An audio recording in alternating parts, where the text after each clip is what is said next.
Ladies and gentlemen, welcome to AFC 21 live here from the Dire Maul Coliseum in Fairless.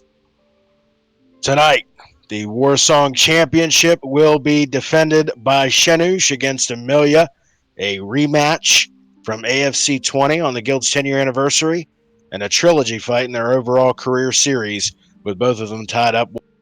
We also have McGregor versus Smokythebear for the world title #1 contender spot, and a host of other fights, all getting kicked off with our undercard fight and first fight on the night. It will be EVAGELINE versus SABBAROTH, with EVAGELINE lining up out of the blue corner and SABBAROTH fighting out of some mage versus mage, horde versus alliance action here to get things. And EVAGELINE, being the veteran, will initiate the first duel. Again, welcome to the 21st Azrathael Fighting Championship. Welcome to the Dire Maul Coliseum. And welcome to the next 2 to 3 hours of non-stop, exciting WoW 1v1 PvP. And so here we go. 3-round contest, 5 minutes. This is must win for EVAGELINE, who comes out of invisibility here. Both fighters still at 100%, not a lot of damage so far. As I said, must win for EVAGELINE. Currently 0-6 in their AFC career. Taking the damage to SABBAROTH here early on. 75% goes SABBAROTH. Arcane missiles traded back and forth there. Now spamming Arcane Blast. And two Arcane Mages continue to trade blows. SABBAROTH down low into the red zone here. EVAGELINE looking for the 5%. And down goes SABBAROTH in round number 1. EVAGELINE getting the first win of their AFC career against SABBAROTH, who will await and try to bounce back in round number 2. EVAGELINE leading 1-0.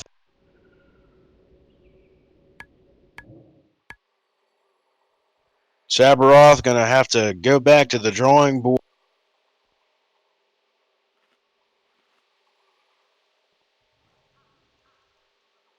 I like the double time warp too. That was very interesting to see. Didn't see a lot of damage early on. They were kind of building up their damage. And then once they started unloading, it was EVAGELINE who got the upper hand and then just drilled SABBAROTH.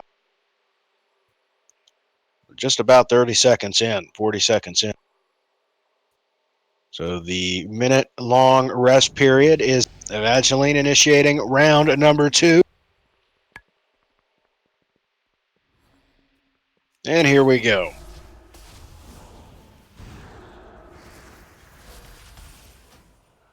Arcane Blast against Arcane Missiles. Another Arcane Blast. That one gets off. EVAGELINE. SABBAROTH just building. And oh, what a shot landed on SABBAROTH from EVAGELINE. SABBAROTH kiting on the outside. Gets EVAGELINE down to 75. Rocked all the way down to 15 himself. Not a lot of sustain for the Arcane Mage, and SABBAROTH's about to drop again. Can he hold on? No, he can't. And EVAGELINE takes the series 2-0. Now tonight we're going to be doing post-fight interviews. So EVAGELINE and SABBAROTH, if you could line up on your respective markers, I'd just like to ask you a couple questions. First, we'll start off with EVAGELINE. How good does it feel to finally have your first AFC victory and get that monkey off your back?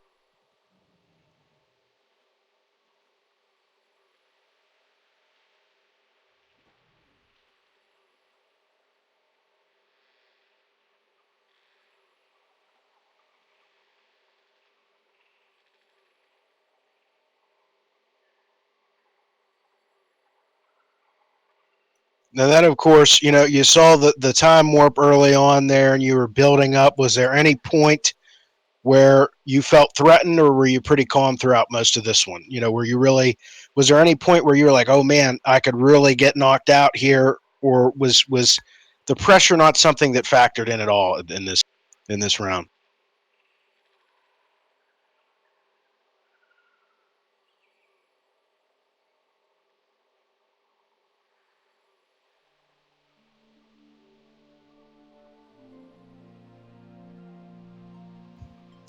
All right, Evangeline, the victor. Congratulations on the first AFC victory, now 2-6. SABBAROTH, we'll go over to you. It seemed like you did some decent damage as it started to go on, but you just didn't have the sustain.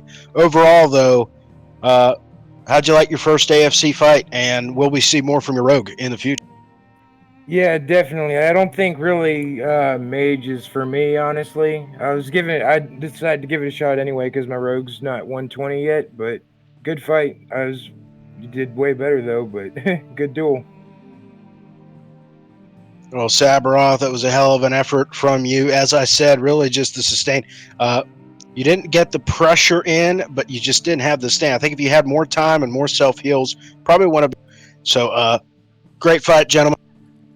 Fantastic undercard bout to get things kicked off here. SABBAROTH going to be bringing his rogue in.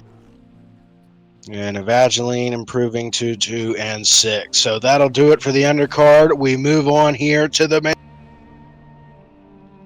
And I am joined in the broadcast booth by Big Dad on the Alliance side and Evalithvia on the Horde side. They will be here in the broadcast booth with me throughout. Our next fight of the night is going to be Maeryth versus Azrathael. And it is going to be Brewmaster Monk against Havoc Demon Hunter. This is a fight that really intrigues me, specifically because, as we know, I used to play Chong as a Brewmaster Monk in 2014 up through 2016. I had a really good time with that, won a lot of championships, and I'm really interested tonight to see how Maeryth does, how a modern-day Brewmaster does in 1v1. My prediction, personally, I think Azrathael is going to come out and get the win, though. We'll start with Big Dad. Big, what's your prediction, and how do you think this fight's going to go here? I'm interested to see how Havoc Demon Hunter does. But Brewmaster Monk, I don't know. Could go either way. I'm going to go with the Demon Hunter on this one. Eva, what does Azrathael have to do to beat Maeryth? He's going to have to be pretty smart because obviously with the tank, he'll be able to sustain himself a lot more than Demon Hunter, but I've played with Azrathael a lot, and he can push out a lot of damage. So if he brings that damage in, doesn't let himself get hurt too much, and just pushes the monk really hard, he'll be able to take it. The proverbial unstoppable force against the immovable object. Maeryth is going to be fighting out of the blue corner. Azrathael out of the red corner. This is both of these fighters' respective debut in the AFC, double debut here. And it is also our second Horde versus Alliance fight on. Can't wait. The anticipation has been building since this fight was announced. And we have finally arrived at this best of 5-minute per round contest between Demon Hunter and Monk. About to get started with Maeryth initiating the first duel.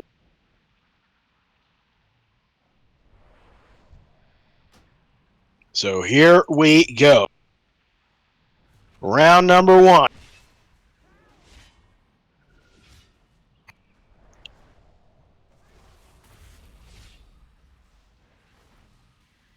Has taken some damage here. Metamorphosis has been popped. He's down to 75%. Now Maeryth down to right around 70. Az down to 50. Metamorphosis has fallen off. Maeryth is putting the pressure on Azrathael. Az down to 25%, jumps into the air. Maeryth now down to 25. Vivify being casted by Maeryth, trying to get some heals off. Az falling down to the ground, falling down into the red zone. On spaghetti legs is Az. And there's your dagger in round number 1. Maeryth takes it in a shocker to start this series off. Eva, your thoughts on round number 1?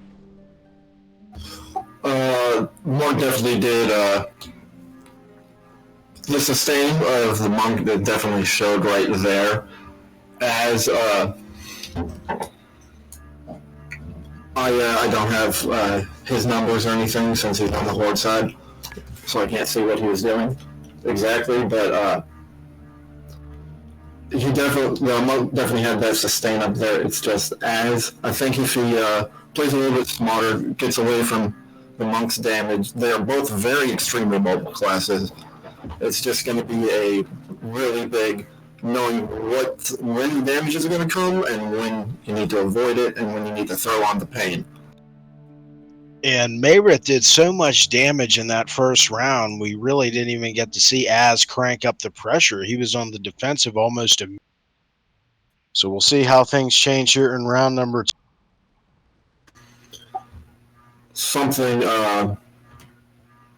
The biggest thing that I have against Demon Hunters when I heal is their just lockdown and CC is just like sitting me on the ground, which if you bring it to its full potential can really be brutal.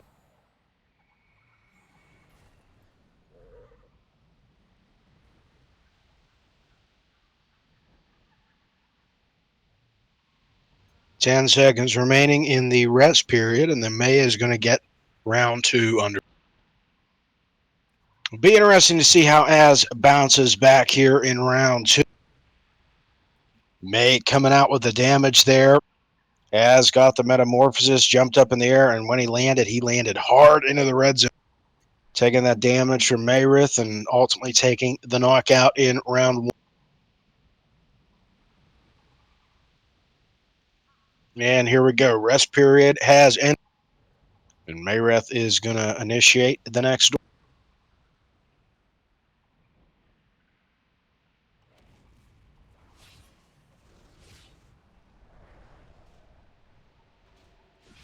Az down to 75%.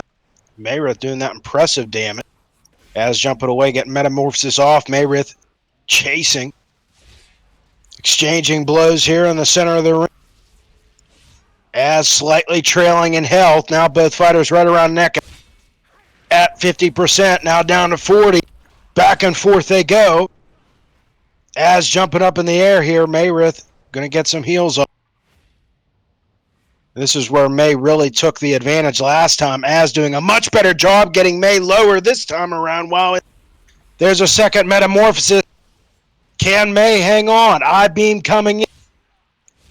Both fighters neck and neck. Az into the red zone himself. May as well. Who's going to drop first? It is Az who goes down 0-2 in this series. Keep in mind, this is a best of 5. So one more round still to go for Maeryth to win. Az now needing 3 wins in a row to take the series. Unbelievable performance from Maeryth. And that one could have gone either way. Both fighters in the red zone towards the end. Both fighters taken to the brink. And in the end, it was Maeryth who came out with a victory. 2-0 is your score. Rest period is still on as we await round number 3. Big Dad, your thoughts so far on Azrathael versus... Yeah, I'm impressed with what the monk's been able to do to the Demon Hunter. I thought it would go a little differently, but well done. Good fight. And you notice that time it was a much better job by Az, keeping himself up, taking it all the way to the red zone for Maeryth. But in the end, that extra damage, that extra sustaining power by the Brewmaster Monk, just too much. And Maeryth showing their prowess as a Brewmaster here tonight. Keep in mind, ladies and gentlemen, we have not had a Brewmaster Monk in the AFC since Chong fought Cathoudus back in 2017. And that goes for the SNF as well. Chong was the last Brewmaster Monk in either the SNF or the AFC. That changes here tonight. And Brewmaster Monks are back in a big way. We'll see if Maeryth sweeps the series here in round number 3. Let's go ahead and get it underway.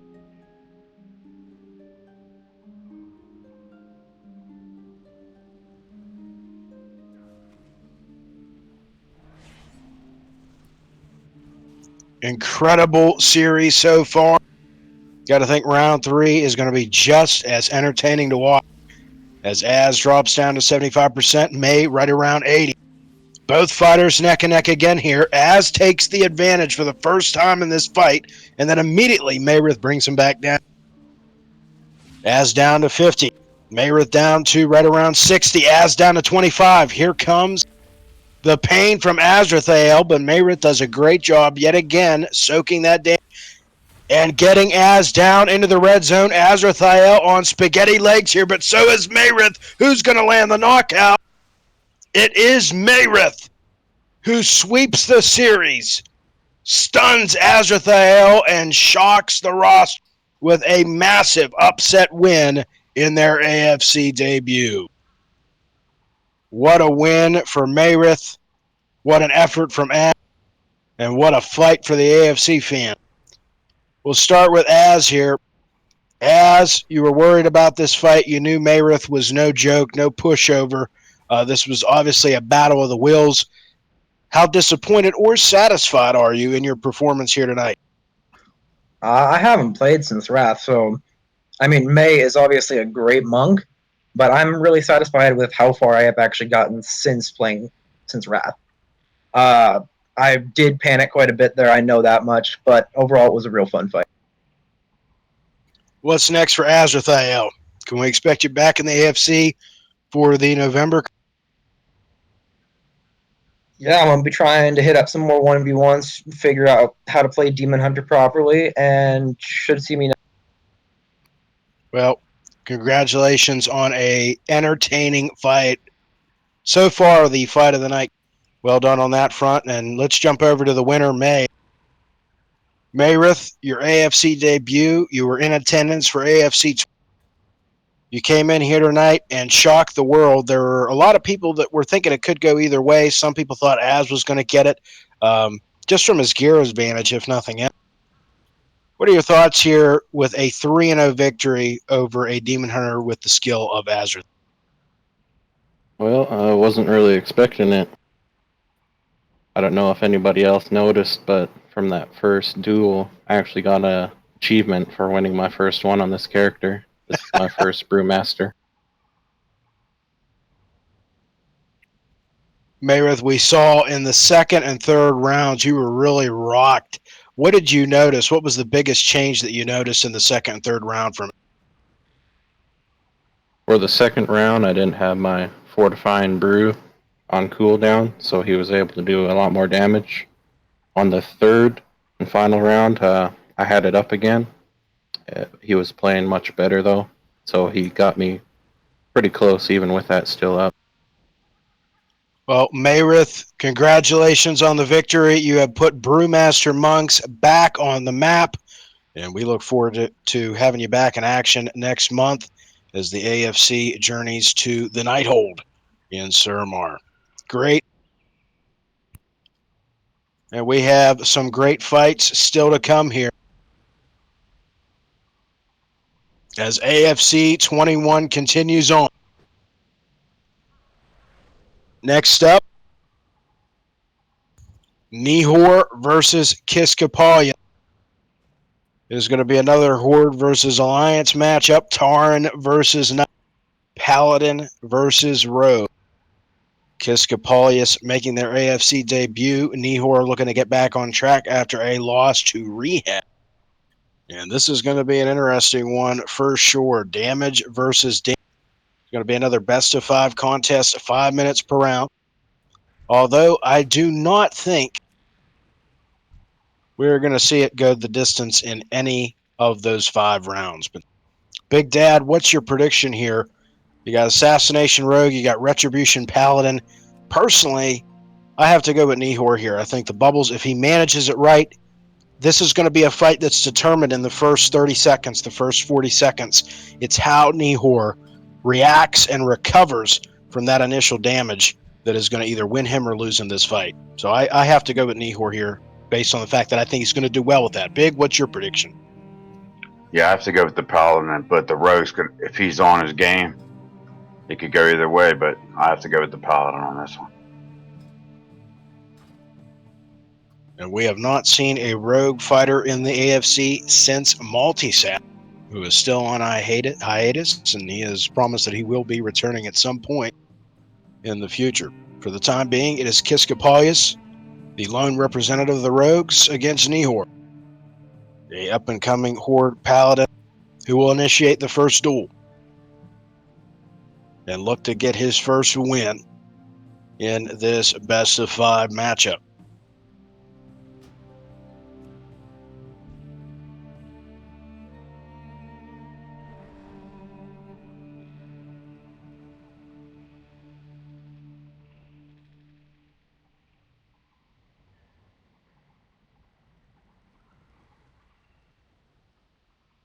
Do not blink, because this one is going to be edge of your seat.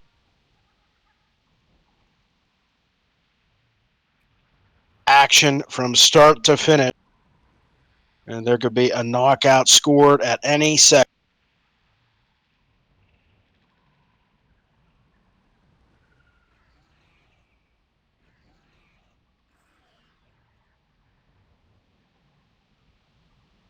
Waiting on Nihor to start the duel. Here we go.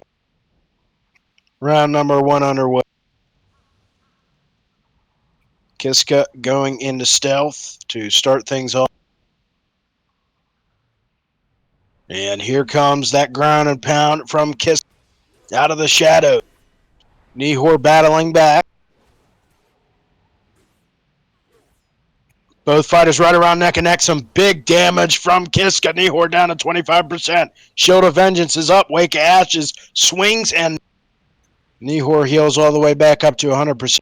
Kiska fades back into the shadows.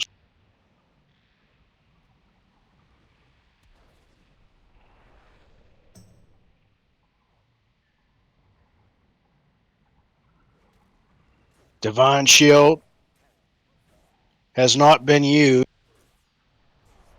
I don't think Lay on Hands has been used either. Nihor dropping down to 50%, down to 25. Kiska looking for the finish. Can Nihor hold on? There's Blessing of Protection coming in from Nihor. Brings Kiska out of stealth as Kiska uses that Night Elf racial. Kiska's down to red zone territory. Nihor's chasing her down. Can he get the finish? This is crucial for Nihor. Kiska healing all the way back up. Still out of stealth. Nihor knows he's got to make a count here wisely, healing himself back up to 100%. That might be the beginning of the end for Kiska, that Nihor got all the way back up to 100%. We'll see here. Kiska tries and fails to get the ground and pound in there and bring it back to a level playing field, down to 5%. Goes Kiska, and Nihor gets his first AFC win. That was the turning point when Nihor just stopped and healed himself all the way back up to. That was the end for Kiska in round number 1. And Nihor did a fantastic job there of, as I said, surviving the first burst, the second burst. And I said it was going to be all about how he reacted to those initial rushes from Kiskapolyus. And he did it with flying colors there in round number 1. 1 minute rest period is underway. And then Nihor will initiate round number 2. Big Dad, your thoughts on round number 1? That was a really good fight overall. I was really surprised how long the Rogue lasted.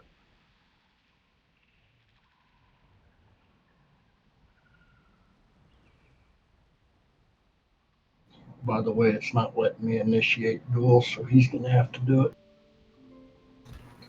Might have to get a little bit closer to me.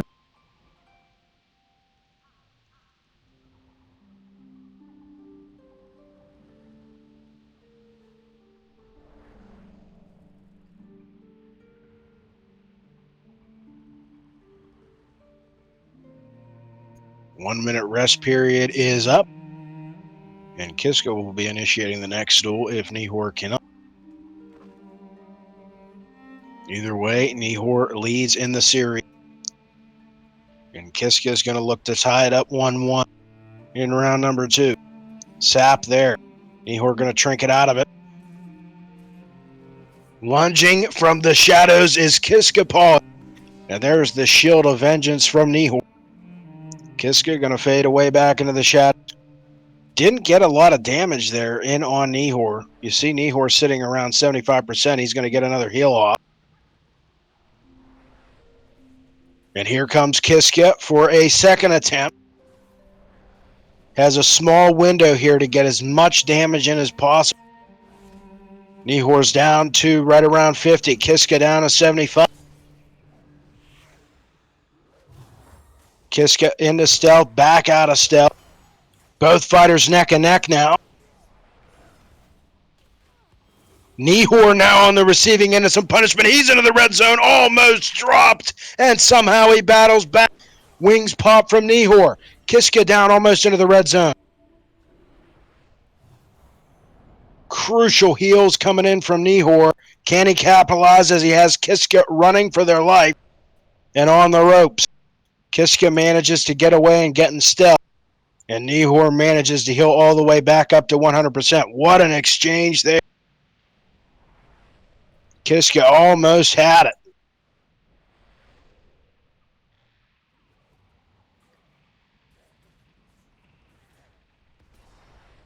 And here comes Kiska again. Nihor getting some big damage in. Toe-to-toe they go. Kiska down into the red zone one more time. Can Nihor finish it off? Yes, he can. And now he leads 2-0 in this best-of-5 series. Incredible performance from Nihor. He is one victory away from not just winning this series, but from extending his AFC record, improving his AFC record to 3-3. Incredible fight so far here. Az and Maeryth, and now Nihor and Kiska. Round-to-round action, back and forth rounds. And so far, Nihor has done such a great job at surviving every single time Kiska comes out, using his arsenal, using his shields, using his heals, his stuff, and recovering each and every time. From that first round where Kiska used the Night Elf Racial and was brought out of stealth, to the second round where Nihor just sat, healed himself up, and then the next time Kiska emerged, he really brought in the ground and pound. Nihor has fought it out in the trenches tonight, and thus far has come away with 2 victories for his efforts. Can Kiska battle back here in round number 3? That's the question we are about to answer. It's going to be an uphill battle for him.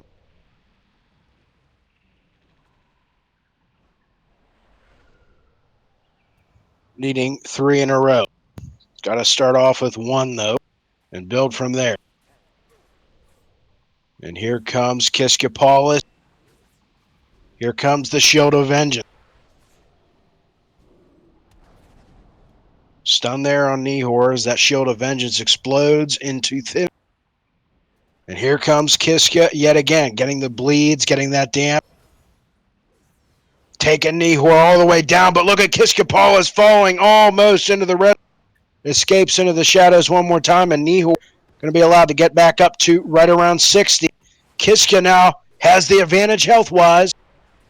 And now it is Nihor who's on spaghetti legs. Kiska looking for the finish. Can they land it? Yes, they can. And just like that, Kiskapolyus is back in this series.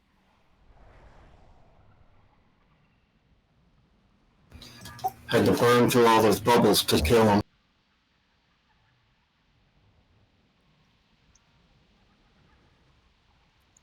Unbelievable damage there from Kiskapolyus. Nihor had exhausted all of his cooldowns in the first 2 rounds. You heard it there from Eva. Need a medic for Nihor. I'm already back. Yeah, we don't have anybody who can res at the moment. I mean, Peraquinn can use a battle.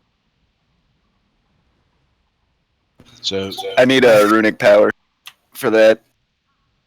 Nihor leading still by 1. But you can feel it in the air. You can feel the comeback in the making. And Kiskapolyus only needs to win 1 more to tie this series up at 2. Can they do it? Can Nihor close it out? We're going to find out. Round number 4 underway.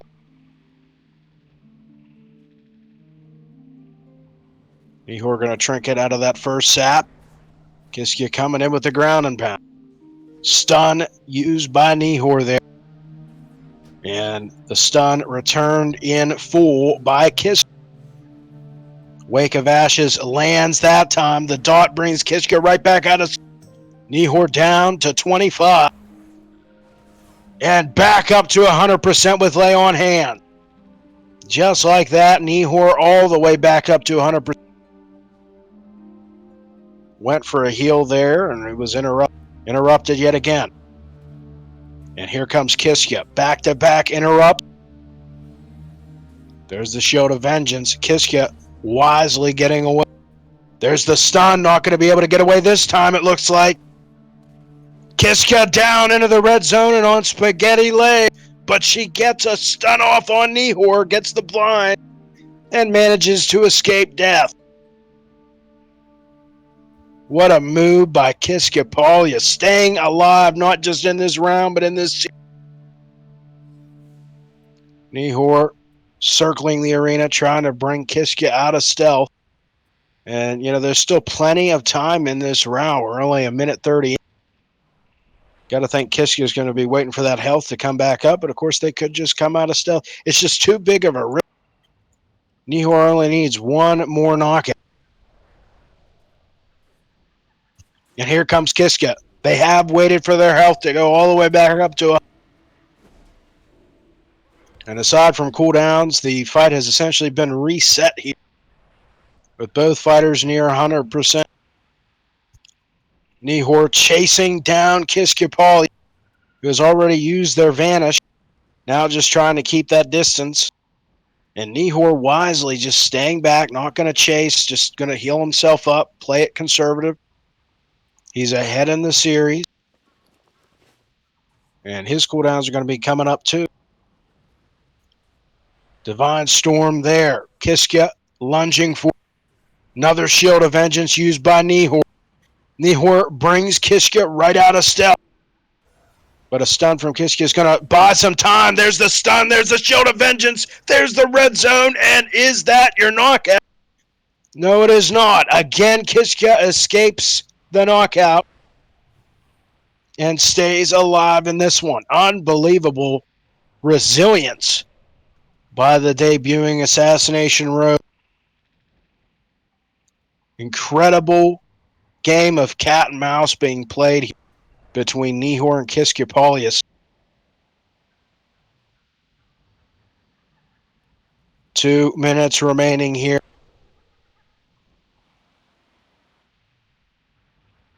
In this 4th round. And keep in mind the judges for this fight, if it should go the distance here in this, Iron Warlord, Megatobi 2, and Sleepy Bear. Big Dad, another judge. Oh, he told me he defeated me. I was like trying to hit him. Wait, what? It was over. Yeah, I went to go hit him with a cheap shot. It was like invalid target.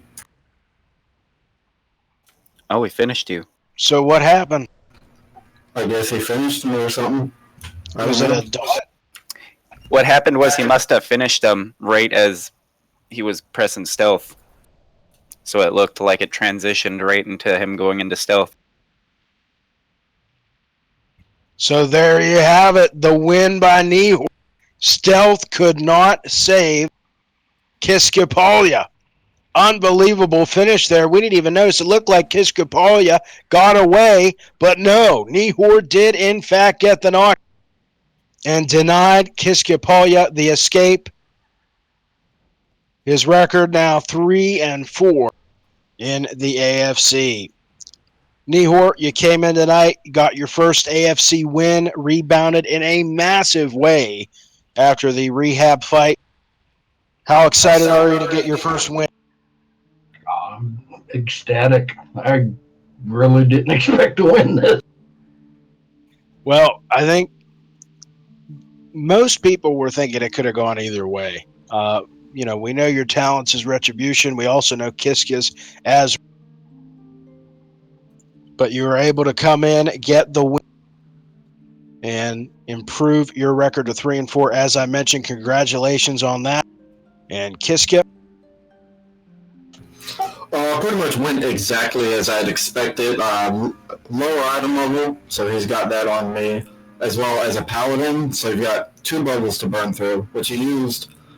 If he didn't have those bubbles, like on round 3, I killed him on round 3, because he already used his bubbles before to save his life in the first 2 rounds. But it's pretty much, yeah. When it comes to one-on-one against anything, Paladins are always going to win. Kiska, looking forward, what's next for you? Are you going to bring the Rogue back for the November? Oh, yeah, I'm going to actually start focusing on the Rogue a lot more and actually get him up to proper item level. Definitely bringing him. And small little side note, Nihor lost to Ava, not Rehab. Rehab was not there. Oh, Rehab defeated Poxes. Yes. And Rehab was scheduled as, interesting enough, Rehab was scheduled as Nihor's opponent for tonight. And he went on hiatus. Kiska stepped up. And Nihor stepped up to get the win within the competition. So fantastic win by Nihor. Kiska going to be looking to rebound next month. And that'll do it for Nihor versus Kiskapolyus. Up next, we have what should be another classic Paladin versus Death Knight show. We mentioned Rehab. We mentioned Poxes. At AFC 20, they were representing one of the most storied rivalries, one of the most storied class rivalries in AFC or SNF history. Death Knights, Paladins, going all the way back to 2012, the very first SNF Champions Brawl, Knuckle Duster against Ship, Javar versus Greatnick, Sharp Swords versus Brain Freeze. The list goes on.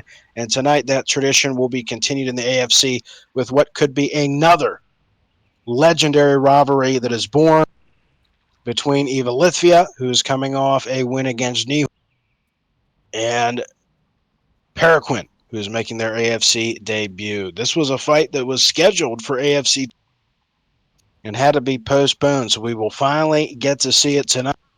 Evalithvia will be fighting out of the blue corner,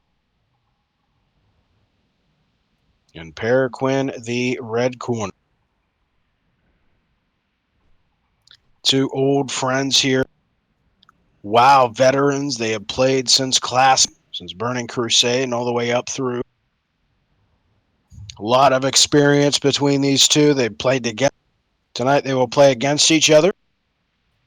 And Evalithvia, being the veteran on the AFC roster, will initiate the first round. Best of 5 series, 5 minutes per round. Healer versus DPS. Peraquinn coming in as Frost. We have never had a Frost champion. Peraquinn's going to look to change that. Not tonight, of course, but down the line. Could potentially be the first ever Frost Death Knight champion. A lot of potential. But can they get through Evalithvia in their debut? Going to be a tough, but a winnable one if they play their cards right. And here we go.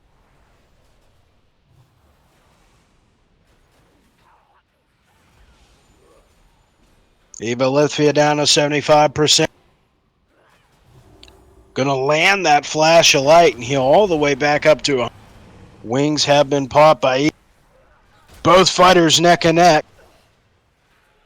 And now Peraquinn going to get some big heals just as Evalithvia heals all the way back up to him. Peraquinn back up to 75. Doing a great job keeping themselves. But how long is that going to last? We know Evalithvia is a holy power. We go all night. Can Peraquinn hang in there and keep themselves up? They've already dropped down to 60%. A remorseless winner coming in from Peraquinn. There's the stun from Evalithvia. Peraquinn down to 25%. And as we saw earlier with May and as the DPS, you do not want to be on the defensive. You want to be on the off. Eva trying to force Peraquinn into a defensive position. Para still doing a great job swinging away. That flash of light land. Yet so does the stun from Peraquinn. Peraquinn healing all the way back up to 80%. Unbelievable heals from the Frost. And now it is Peraquinn who has the advantage health-wise. Evalithvia down to 75%. What a comeback from Peraquinn. The new breed of Death Knights has arrived. And Peraquinn is at the fore. Look at this. Peraquinn standing toe-to-toe with the Holy Paladin. With heals like a Blood Death Knight. Unbelievable first round. You knew this one was going to be just a joy to watch. And it has lived up to the hype. Both fighters at 75%. Eva getting some heals in there. Chains of Ice. Used by Peraquinn. Flash of light interrupted that time. Para coming in with the damage. Eva drops lower than we've seen her in her AFC career. There's a huge heal from Eva. The stun on Peraquinn. And Eva comes battling back. Anti-magic shield going to give Peraquinn some much needed shield. And the Death Strike going to heal Peraquinn back up to 75. Eva all the way back up to 100. Just a chess match between these two veterans, these two old friends, and these two legendary classes in the AFC and the S. Peraquinn down to 75. Eva following close behind.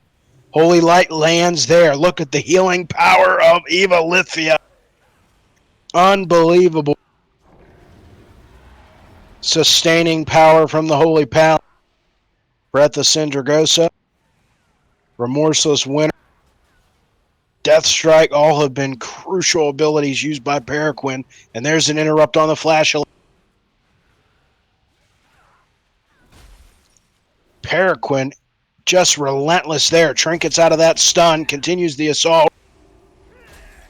Has the anti-magic shield. And it looks like Peraquinn is going to hang in this one. The judges for this one. Iron Warlord, Big, and Megatobi 2. Peraquinn down to 50%. We only have 30 seconds remaining here in this first. And it looks like Peraquinn and Eva may take it the distance.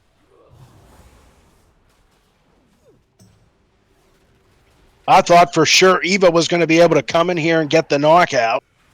But Peraquinn is just shocking everybody here with the sustaining power as a Frost DK. I've never seen anything like it. 5 seconds remain.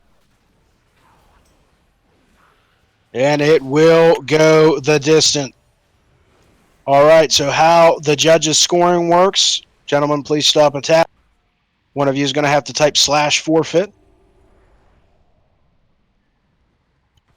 So how the scoring works, 10 points will be assigned to both. It can be an 8-2 round, it can be a 6-4 round, but each judge has 10 points to assign between two fighters.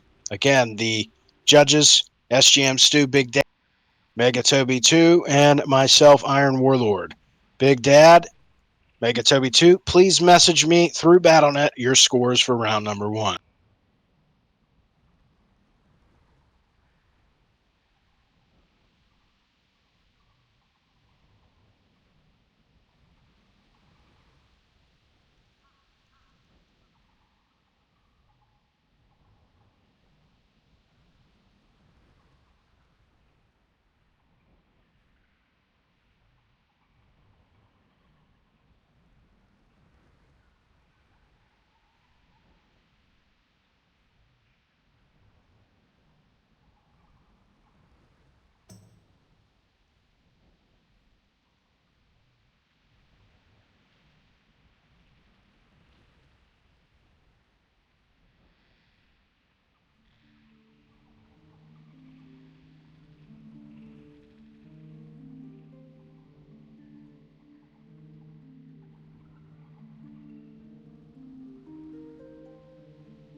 Alrighty, the judges' scores are in. Let's go ahead and get round 2 under.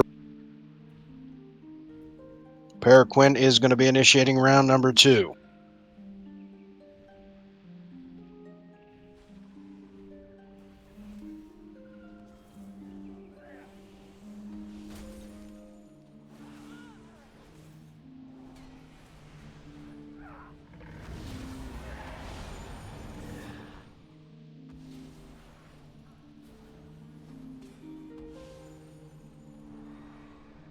So Peraquinn down to 50% here. Eva coming in with the damage in round number 2.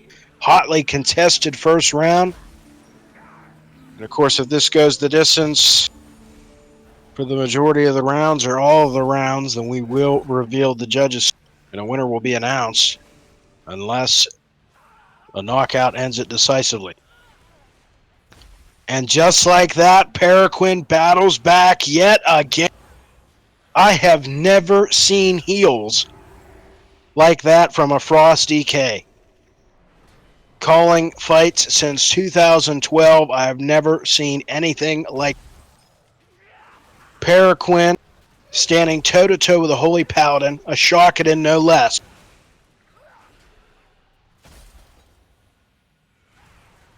And taking Evalithvia down past 50% on multiple occasions, trying to do so again here. Consecration dropped by Remorseless Winner, casted by Peraquinn. Peraquinn trying to get Evalithvia out of that consecration as the fight spills over towards the arena wall.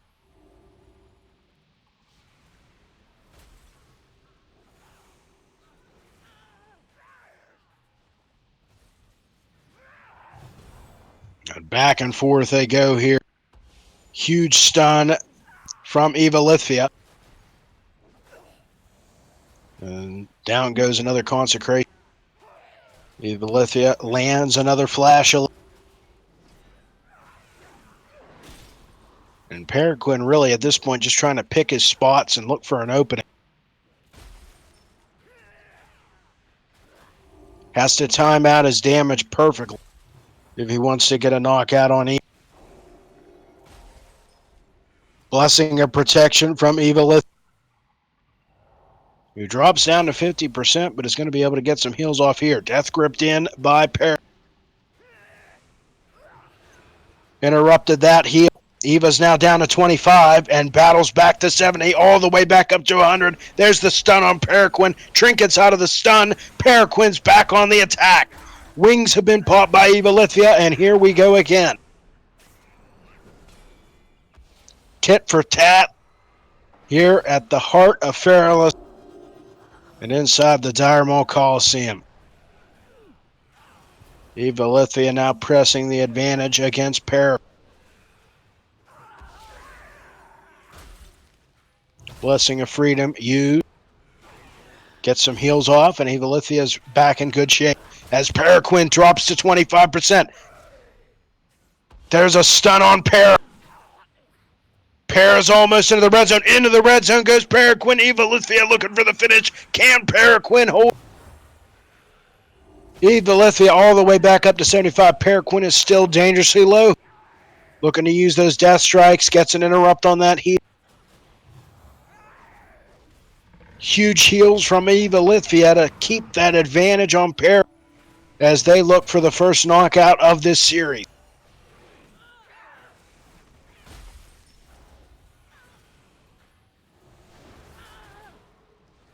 Evalithvia now down to 75.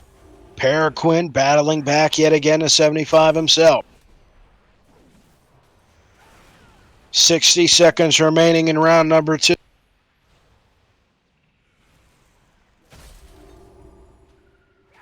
It's like we're watching Blood versus Holy. And the Blood just happens to have the damage of a Frost Death Knight. That is the caliber of resilience and sustaining power that Peraquinn has displayed here tonight. And it is unprecedented in the AFC or the SNF for that matter. And we have less than 30 seconds remaining here in round. Peraquinn still in pretty good shape health-wise, but has just not been able to get enough damage in on Evalithvia to get anywhere close to an on. Pera has been brought into the red zone once this round already. Eva's looking to push it here yet again. Less than 3 seconds remaining. 2, 1, and again it will go the distance. Only needed 3 more seconds.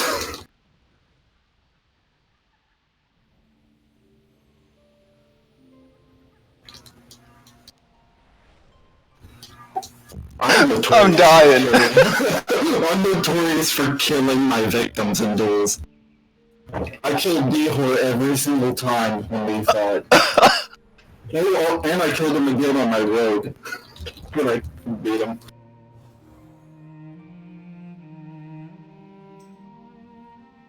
You broke my armor. I just noticed that. So we await the judges' scorecards here. Big Dad, Megatoad.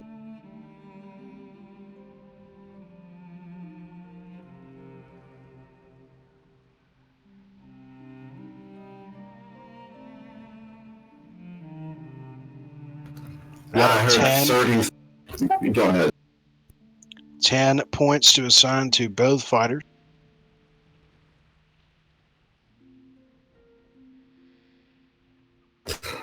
I heard 30 seconds and my wings were 15 seconds off. I was like, hurry up! 3 more seconds, I would have had the official kill.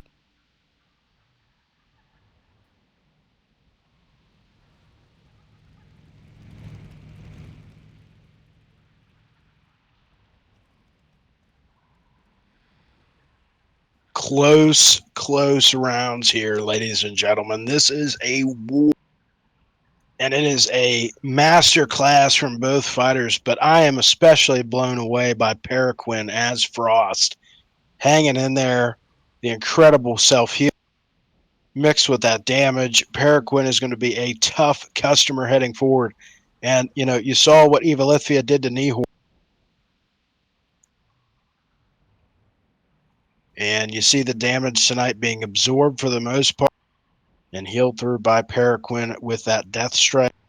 Just incredible matchups. 20 seconds remaining on the 1 minute rest. Now we will be bringing you round number 3. A small question: if all of the rounds are up to vote, will be doing all 5? Yes, it will. Yeah, in that case, it will be going all 5 rounds.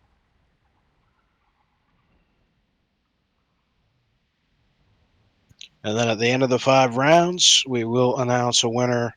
I will add up all the scores, and that's how we will go. That works for tank. In AFC, it's different in SNF, but the new rules in AFC, tank versus heals, heals versus heals, DPS versus DPS, whatever. If it goes to the end of the time limit, the judges come in. The judges are all generals or myself, so the highest of the high ranking. All right, so here we go. Rest period is over. Evalithvia is up to initiate the duel this time around.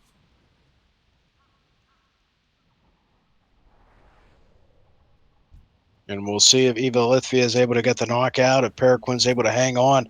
I don't know, Big Dad, what do you think? So far, I just don't think Peraquinn has enough to knock out Evalithvia.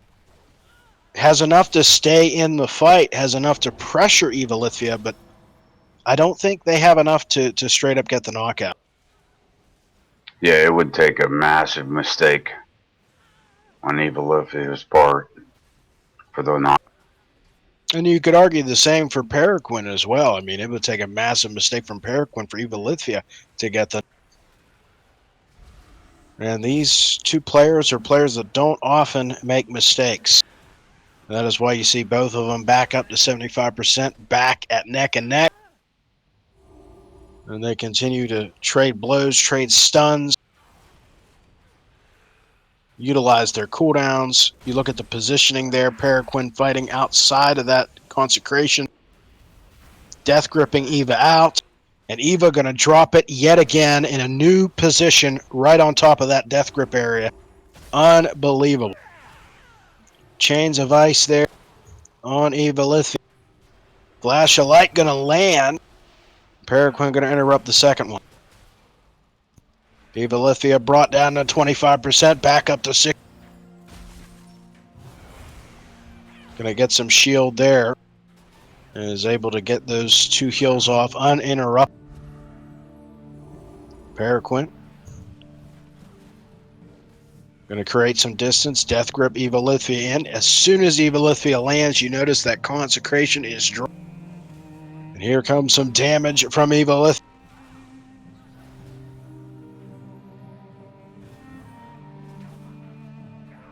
And back and forth they go. Anti-magic shield casted by Peraquinn.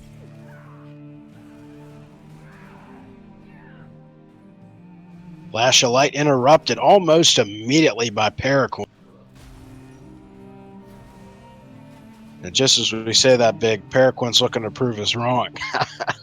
He's looking to prove that he can knock out Eva. But again, Eva heals back up to 100%. One of the most promising healers we have ever seen debut in the AFC. And I would argue the most promising healer we have seen debut this year. Peraquinn down to 50%. You know, Evalithvia, he doesn't just have the heals, has the damage to go with it as well. The classic shock it in potential there for Holy Paladin. And Evalithvia sitting still well above 75. Now back to that flash of light is going to be interrupted. Peraquinn going to get some more shots in on Eva. Eva answering every single shot in that exchange with a heal. Syndragos are going to make an appearance here in the Dire and slow Evalithvia down.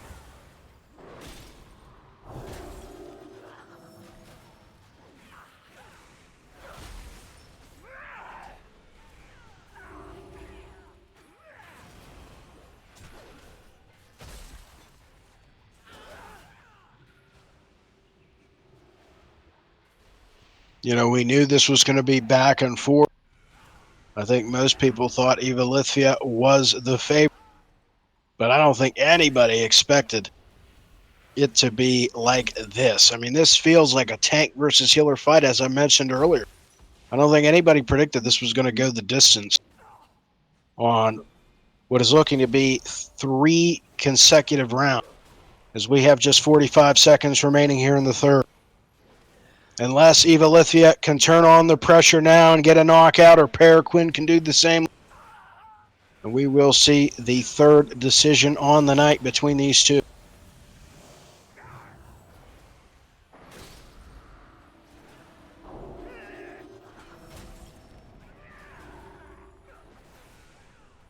Peraquinn down to 75. Evalithvia sitting strong at 100. Trinkets out of the stun there. Peraquinn just trying to survive. 5 seconds remaining. Here comes Evalithvia trying to ride him. And it will go the distance for a third consecutive round. Big Dad, Emillea, and myself, we will now score round number 3.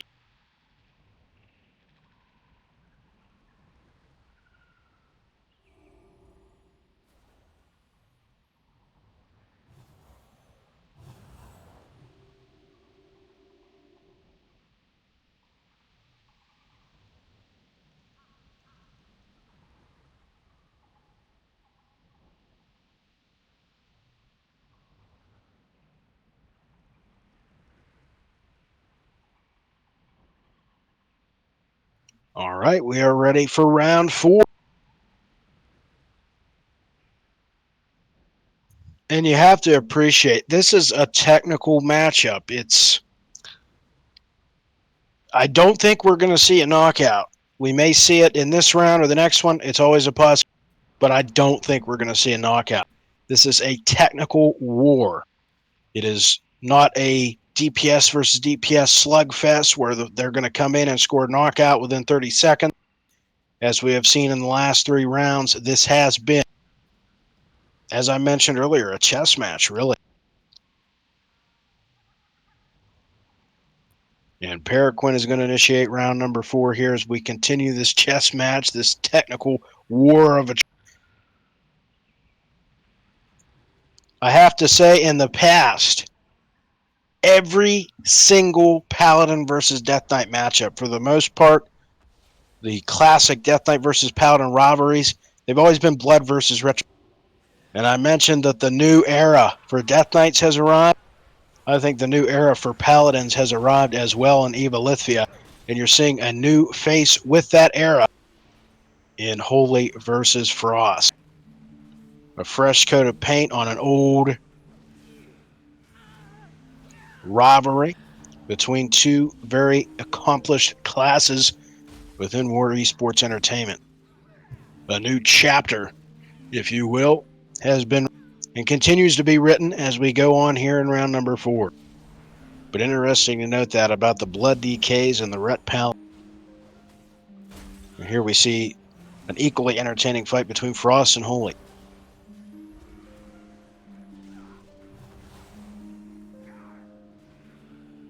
Both fighters back up to 100% at almost exactly the same time.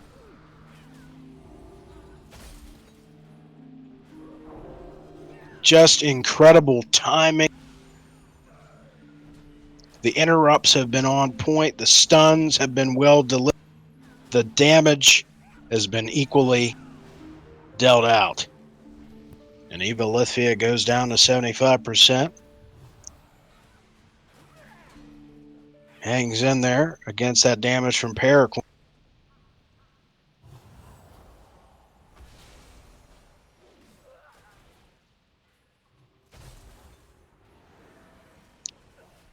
And thus far in this round, this has been the most even round I have seen maybe all year long. I mean, these fighters are neck and neck. They've been neck and neck for probably about 45 seconds, 50 seconds. And there you see Peraquinn springing forward with some damage. Can he stay on top of Eva? No, he can't. You just see every time Peraquinn gets some damage going, Eva's just able to heal right through. Every time he starts to get some momentum, he starts to get some traction, Eva will land a stun or he'll pop a bubble and he'll get those much needed heals. AFC 21 has delivered so far on the high. and we'll continue to deliver as we go on here. Our co-main event for the #1 contender spot for the world title. The winner, McGregor or Smoke, will be fighting for the world title in November. As both of these fighters drop down to 25, and look at the heels in 2 casts. Eva's back up almost to 100% and is officially at 100% right there. And now Peraquinn. Oh, the anti-magic shield was popped. Eva battling right through. And Peraquinn might be in trouble here. Down to 50. Well, Peraquinn still going to hang on. But as I was mentioning, our main event in conjunction with our co-main going to be for the Warsong title. Shanush against Emillea, the rematch, the trilogy fight in their overall careers. Still to come here. Our final fight on the main card is what you are watching right now, Evalithvia versus Peraquinn, which has been tightly contested so far. Big shot landed by Peraquinn and a big-time heel casted by Evalithvia. Matching heals for damage, stuns for interrupt, you name it, this war has it.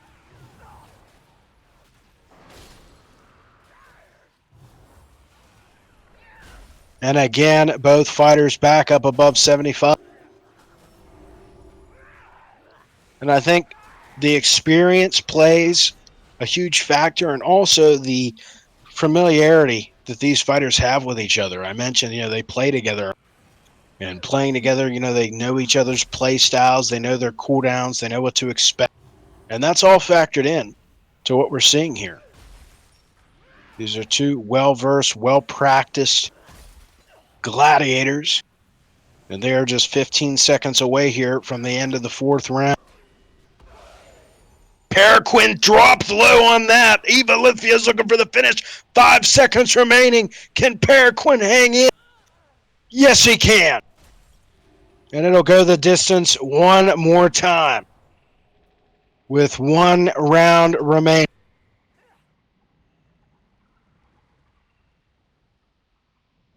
And in this final round, in this 5th round, whether Eva or Peraquinn scores a knockout, the scores will still play a huge...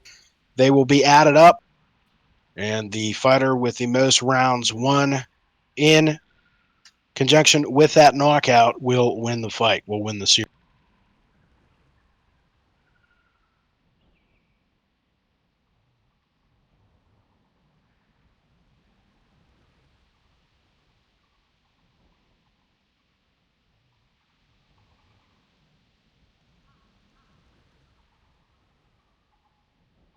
So here we go. 5th and final round. Evalithvia will initiate it. Both fighters will look to end it triumphantly. Evalithvia is currently undefeated. We haven't tallied up the judges' scorecards to see what the final score would be if Peraquinn would score the knockout or Evalithvia would score the knockout. But this is a huge fight for Evalithvia, who's looking to extend that undefeated streak. And likewise for Peraquinn, who's looking to start off strong in their AFC debut. Oh, big damage coming in from Eva there. Peraquinn almost dropped into the red zone, but not.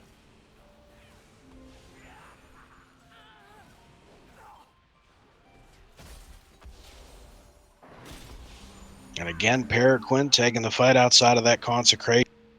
Good positioning. It just doesn't have enough interrupts. I think if Peraquinn had 1 extra interrupt, he might be able to get some real pressure in on Eva. But with just 1 interrupt, he has a strangulation, but it's just not enough. Evalithvia is too crafty, too resilient, too quick. And the damage may be too much for Peraquinn here in the championship round. So there's no title on the line. It's pride And it's a shot to climb the rankings, and that's what it's all about as Peraquinn drops into the red zone. Evalithvia on the chase. Here comes the cavalry, and will it come with a knockout? That's what we're about to find out. There's the stun. There's the trinket. Eva's looking for the finish. Can they land it? Para now bringing Eva down. Eva healing right back up, and Peraquinn healing back up as well. Incredible exchange there. Oh, that was so close. Eva almost had it. And Para battles back from the brink yet again. That could have been devastating for Eva. Keep in mind, you get a knockout, that's a full 30 points added onto your final score. So it's as if your opponent scored no points for an entire round from all three judges. That would have been devastating for Peraquinn, as it would be devastating for Eva if Para can score a knockout of his own here. Hasn't been successful thus far, but he's done a damn good job at denying Evalithvia in the process of being warded off by the Holy Paladin.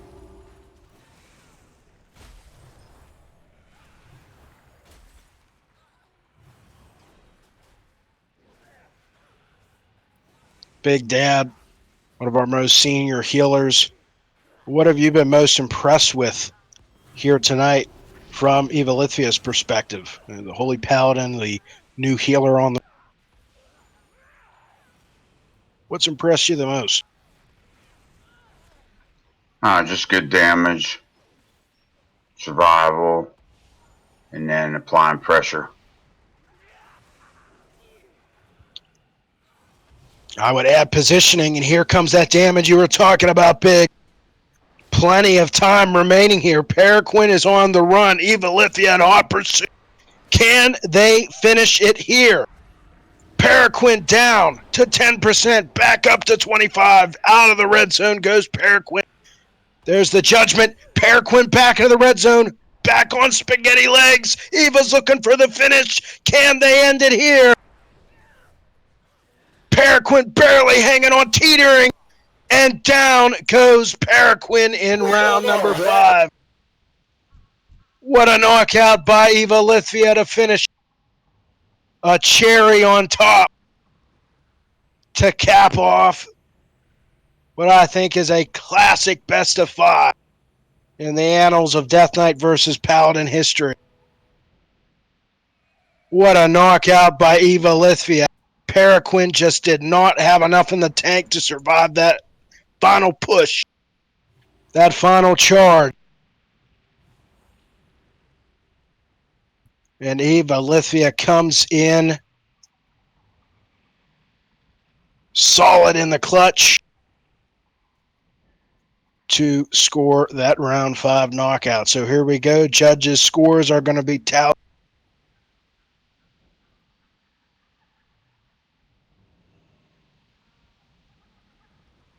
With 30 points being added to Evalithvia's side as a result of that knockout.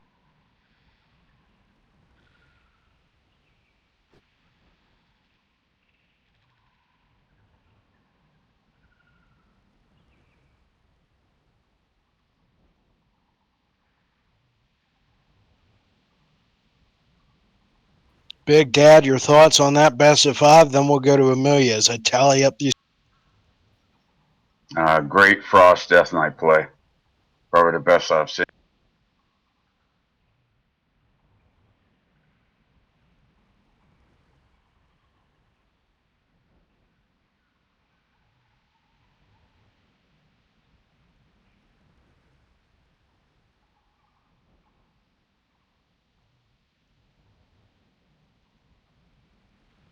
I don't feel like it right now.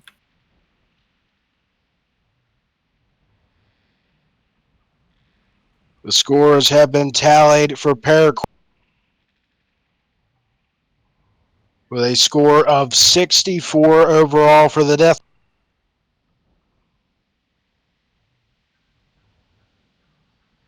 And now we tally up Evalithvia's scores.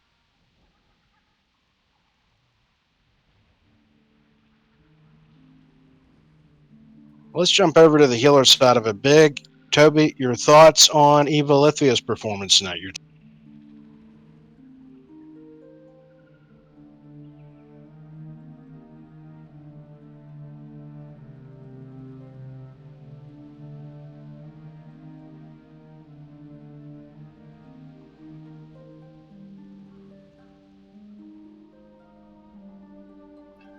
Yeah, good holy paladin.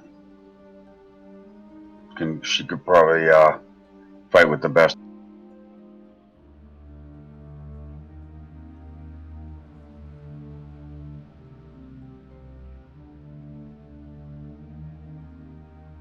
And the judges' scores are in for Evalithvia. We can announce our winner via unanimous decision by a score of 95 to 64. Evalithvia. What a win there for the Shanush coming in, really having it all here. The damage, the knockout potential, you saw it at the end there, and just the prowess through. Eva, it seemed like as the rounds went on, they started to go more and more in your favor. I mean, I look at the scores here, and it started out pretty neck and neck, and then towards the end there, you really found your stride as a damage dealer. You really were starting to really crank up that pressure. What changed from the beginning rounds to the later rounds that helped that happen? Just proper usage of better proper usage of cooldowns. I realized I didn't need my bubbles or anything for defensively, so I used them as an offensive tool. So when he was like trying to run away from me, I popped that bop at the end of there, so he could use no slows, nothing could be used against me to keep me at bay, so I could just keep going in. That fifth and final round was really the 11th hour Hail Mary knockout strike that you were able to land, and you popped the cavalry. I said, here comes the cavalry.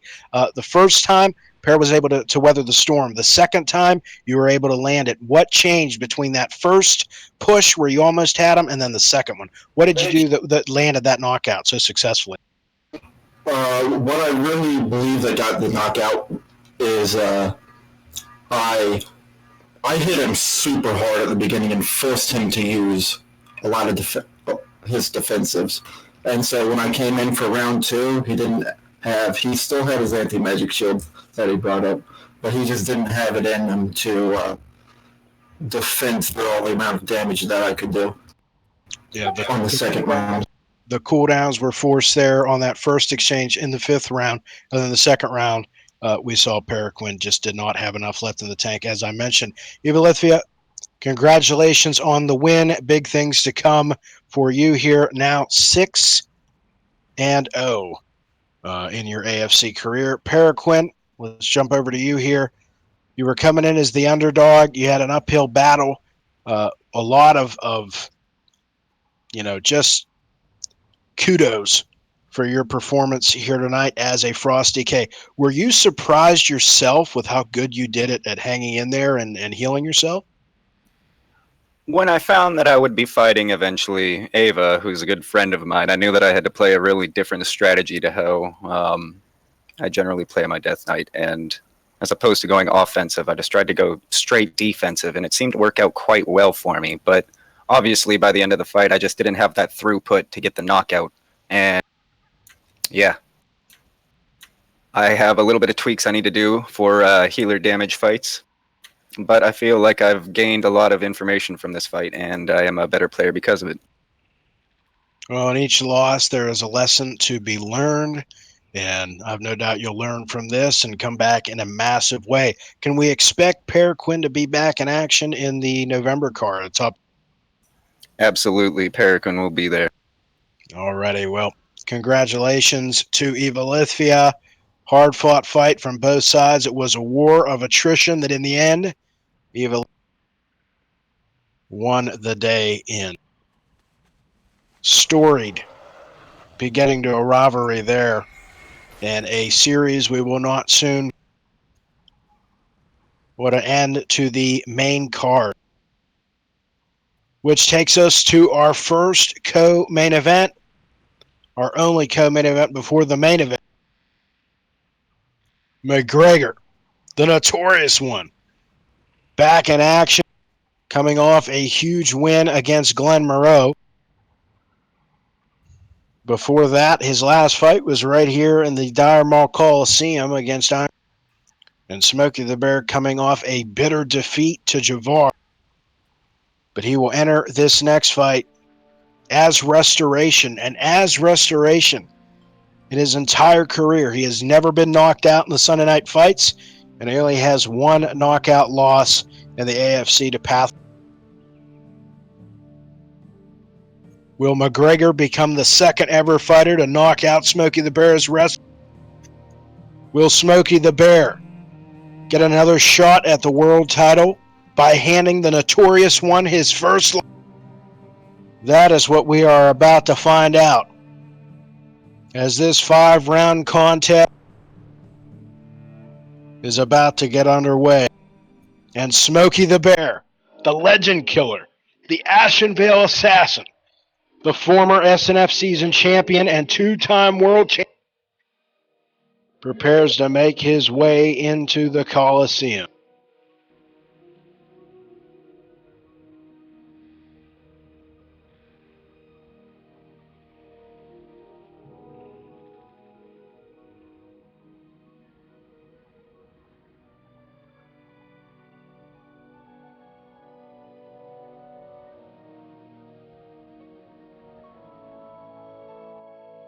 And we will get to Smokey the Bear's entrance and McGregor's entrance after this 5-minute break. Don't go anywhere. AFC 21 will be right back here, live from the Dire Maul Coliseum, as we continue.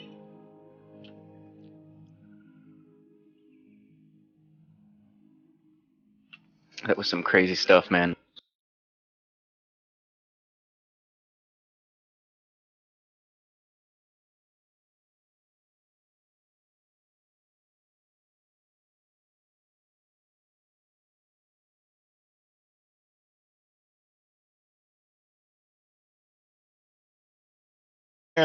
The legend killer, the Ashenvale assassin, the former SNF season champion and 2-time world champion, prepares to make his way into the Coliseum.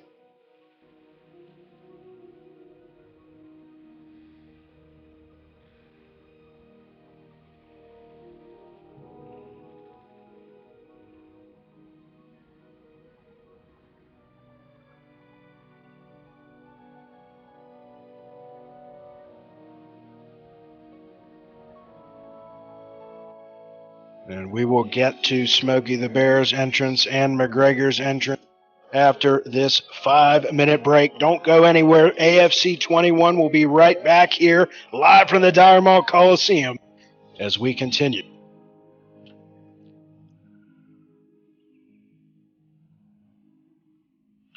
That was some crazy stuff, man.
till I'm fed, never gonna stop to catch my breath. Fight till I'm dead, I'll eat till I'm fed, and then I do it all again. It's not because of that, it's not because of money.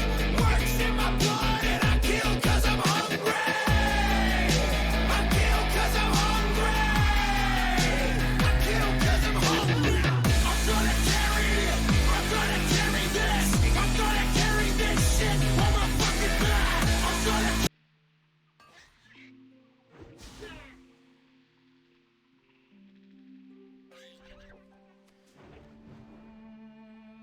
And now the 5-time world champion, undefeated in the AFC, the notorious one, McGregor, makes his way into the Coliseum.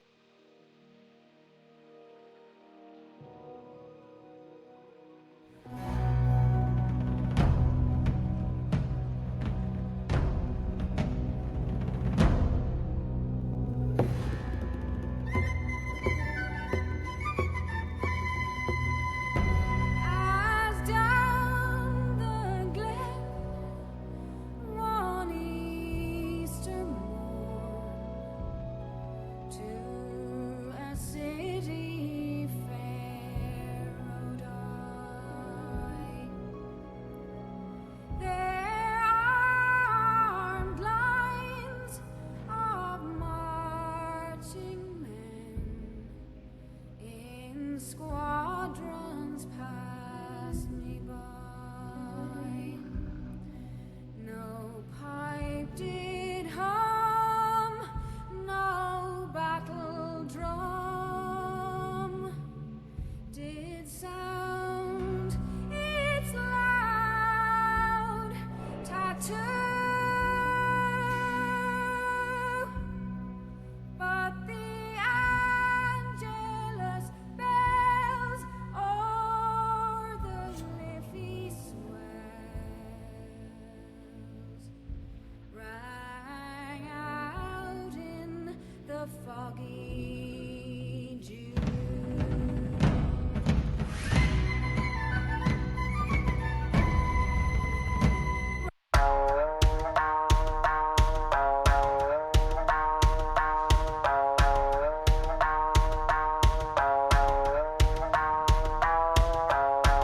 Eyes wide shut, but they know, buried alive by the lies in they soul. They stride of a blind man's stroll. Well, for whom does the next bell toll? I'm too many years in the zone, too many years to have built what I own. And many dumb fools try to take what I've grown, but these roots go deep and you can't blood a stone. So if you wanna push, I'ma shove. If you wanna spar, we can do it no gloves. And if you're gonna run at me, you better do it hard, cause I fear no fall, no brawl, no scars. I'm 2 pounds shy of a bomb, I'm 1 shade short of alarm. I'm too past wrath that I'm calm. Got 2 last laughs in my palms. I'm 3 degrees west of a hurricane. 4-wheel drive with a ball and chain. My 5'7" is irrelevant. I'm 6'6" if you threaten my development. Now see, a wise man learns from your mistakes and lets the blunders of his brother serve to fill his plate. So best be on your way before the tidal wave breaks, cause you don't wanna come to meet the reaper that awaits.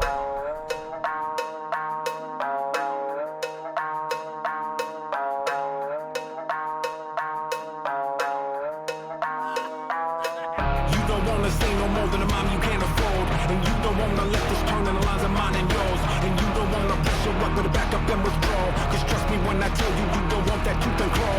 And you don't wanna see inside a mind of savage kind. And you don't want that recognition of, oh, there goes that guy. But if you do decide that you were gonna play that hand and try, just think before you act, because your actions go around.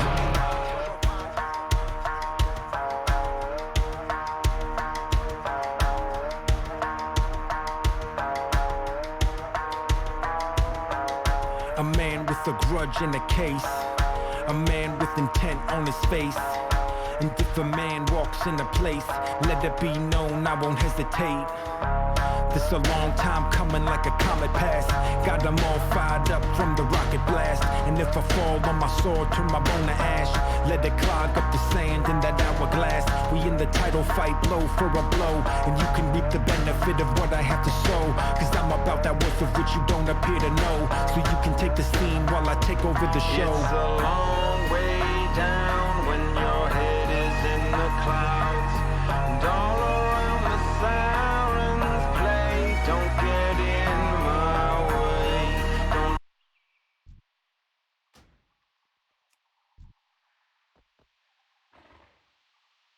McGregor already getting the smack talk going, saying he'll ride Smokey the Bear and travel for him back to Iron and parade him through the streets on the way to the stable. And Smokey the Bear, silent, stoic, and determined to get back into the world title picture here. This is his first fight as Restoration since February, where he defeated Snape War and won the first ever match via submission.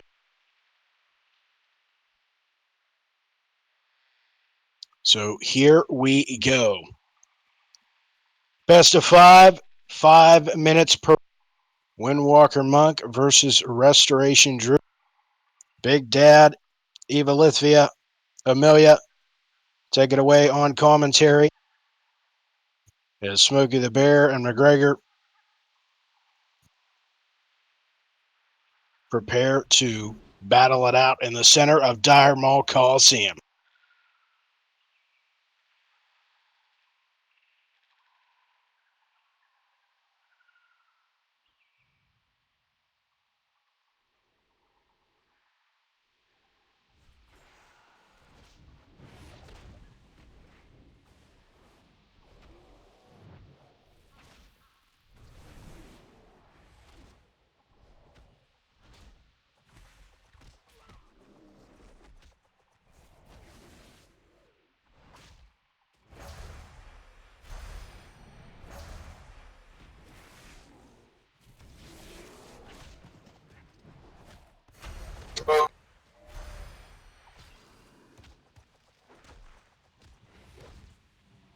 Smokey trying to get some heals off.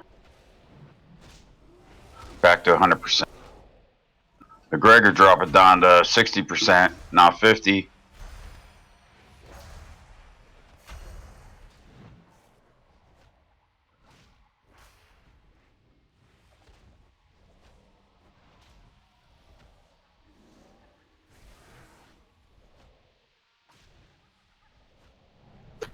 McGregor finding below 50%.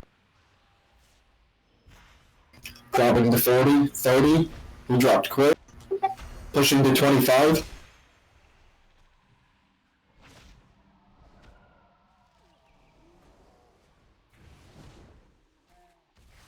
Smokey fighting off of that mount, which is new to the arena. McGregor's in the red zone.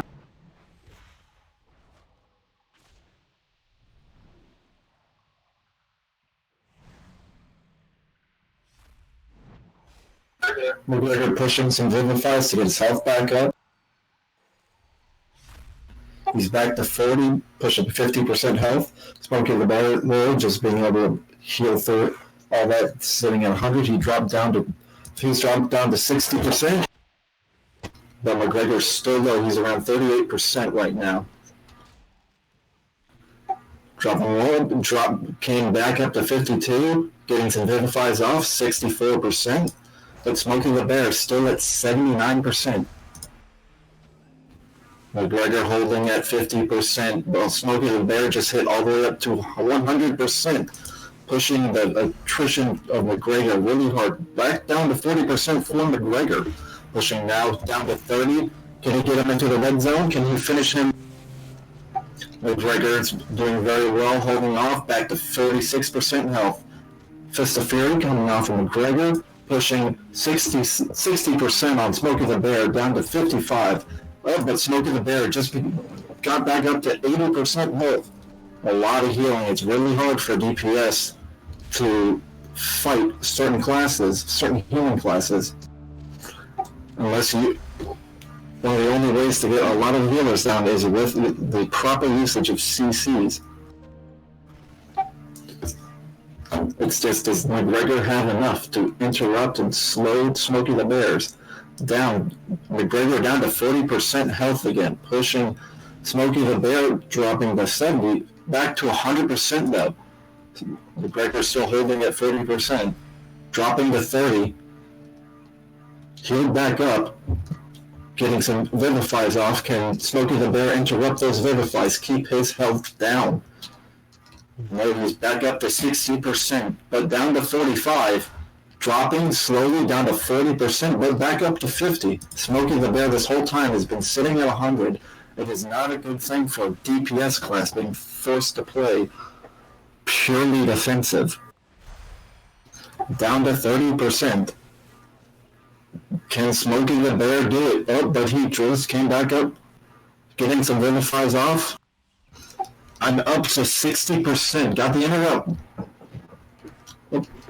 Vivify back up to 70, 80%. And it's back up to 100% for both of these fighters.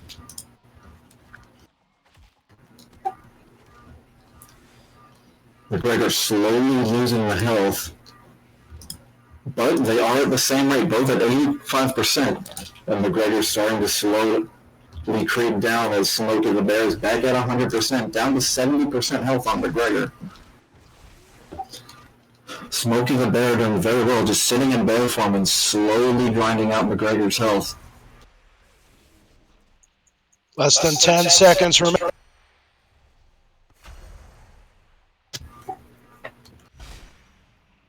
And it will go the distance here in round number 1. The judges, Evalithvia, SGM Stu, Megatobi 2. Please text me your scores through battle. Hard fought round there. McGregor just unable to get that explosive damage that we have seen propel him to in round number 1, and a round largely dominated by Smoky, but in the later stages, McGregor did a fantastic job keeping himself.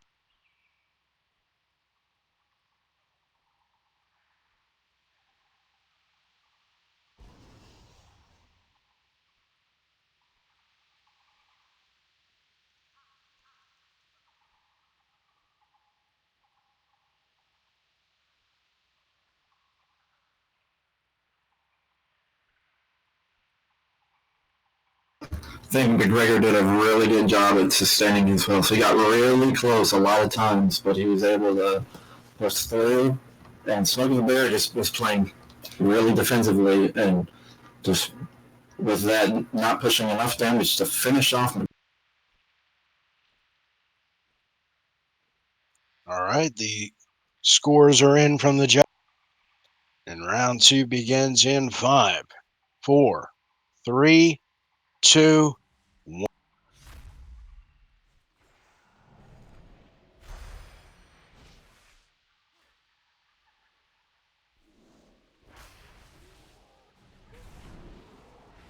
McGregor down to 80% health. Smoky the Bear chilling at this 100% health. McGregor slowly chipping away his health. We're getting his health chipped away. He's down to 70%.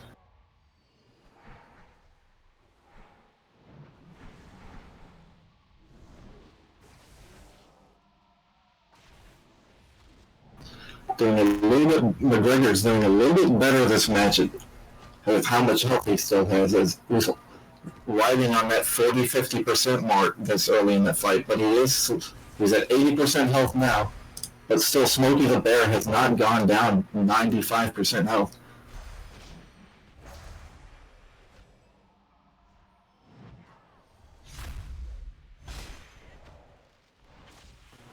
McGregor's health slowly seeping down to 60%.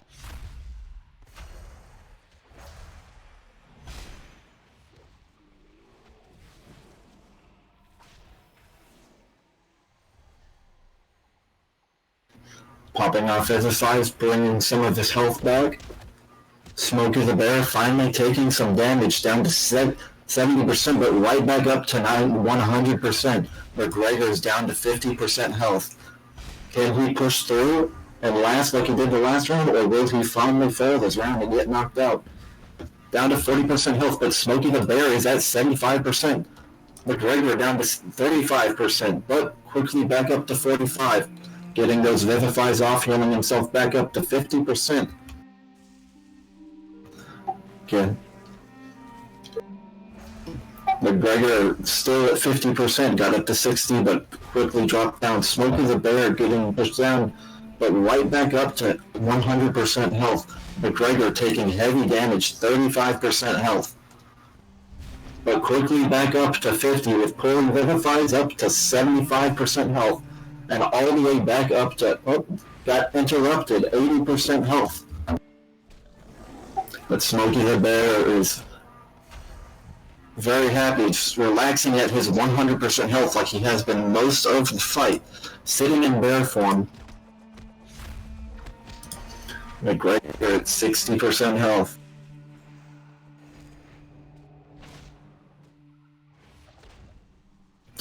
At 50%, his health is starting to come down. Smoky the Bear running away, but can McGregor use his mobility to get good back to him? Yes, he can. But McGregor is down to 30% health, but getting Smoky the Bear to 70% health, but he got back up to 80%. McGregor is still sitting at 30% health. Can he get back? Can he heal himself? He's at 40%, but he's still low. Smoky the Bear sitting at 85% health, pushing McGregor hard. Can McGregor keep himself? He's getting Vivifies off. He got interrupted. Cyclone, it looked like. He's just sitting there. But right back on, Smoky the Bear, putting distance in between him. Can McGregor, but McGregor is back up to 60% health. Smoky the Bear is just sitting there while he's forced to heal himself. He got up to 70, but right down to 60%. Smoky the Bear starting to take damage, but instantly comes back to the bear form. McGregor sitting at 65%, slowly getting his health back as he slowly brings down Smoky the Bear to 70%. McGregor's to 60%. Smoky the Bear right back up to 100%. McGregor's at 50%, back up to 60 though. Can he maintain? McGregor sitting at 50%. Fist of Fury going off. Can he? Smoky the Bear in his mount form. Still pushing McGregor. McGregor getting Vivifies back up to 94%. Less than 60 seconds remain. McGregor at 80% health. Smoky the Bear is still sitting at 100% health.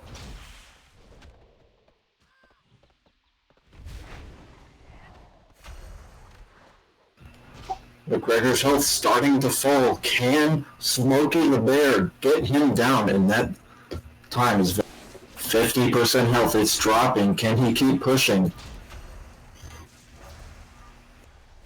But McGregor's slowly getting his health back up.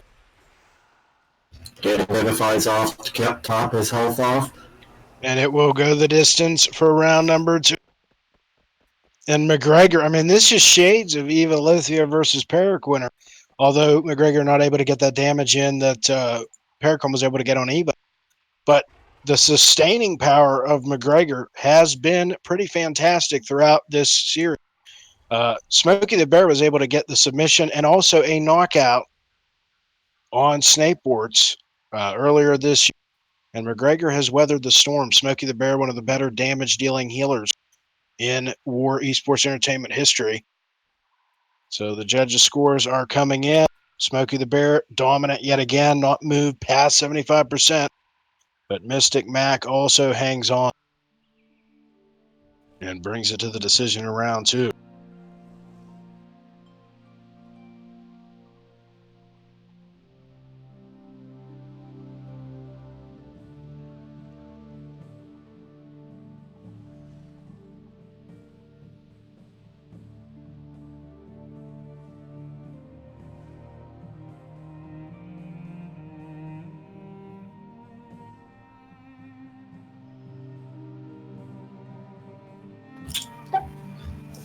according to what you just said about McGregor, he's doing a very well job. Especially, it's not easy to take down a healer. Peraquinn probably did a very amazing job keeping me at bay, pushing me down, but even then I had so much self-heals that most of my Azerite and talents were focused to healing. So can McGregor come in, push the damage, but with Smokythebear sitting there for him a lot of the time, they're getting it off. 90% health McGregor, slowly. No, we were just auto attacking each other. I just saw damage going down. 1 minute rest period still up. Go ahead, Eva. But can McGregor get his health down enough, or will Smokythebear be able to sit there and heal himself while slowly chipping McGregor's health?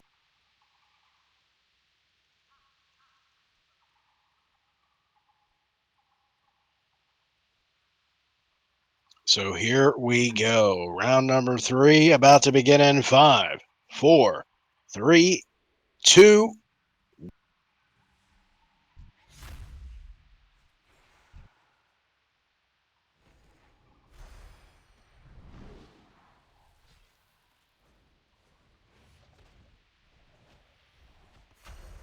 Quickly down to 80%, but right back up to 100% for Smoky, but back down to 80%, and just as quickly up to 100%, while McGregor is sitting at 80%, slowly dropping down to 70. And just historically, that damage is what has felled Foxy Hills, Big Dad, Glen Moreau, some of the great. I mean, that damage. Whoa! What was that? The duel somehow ended.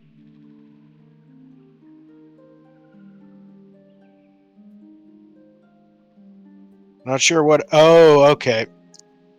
Well, the duel has been reset, so we will reset that. We'll restart it. Were you already in duel? Yeah, it went to the end of the 10-minute time limit, so we will add on. We'll just continue the timer. I stopped the timer as soon as it ended. But what I was saying, that damage within the first 30 seconds is what has felled Foxy Hills, Big Dad, Glen Moreau, and you saw it only take Smoky down to 75. Incredible self-heals from the Legend Killer here.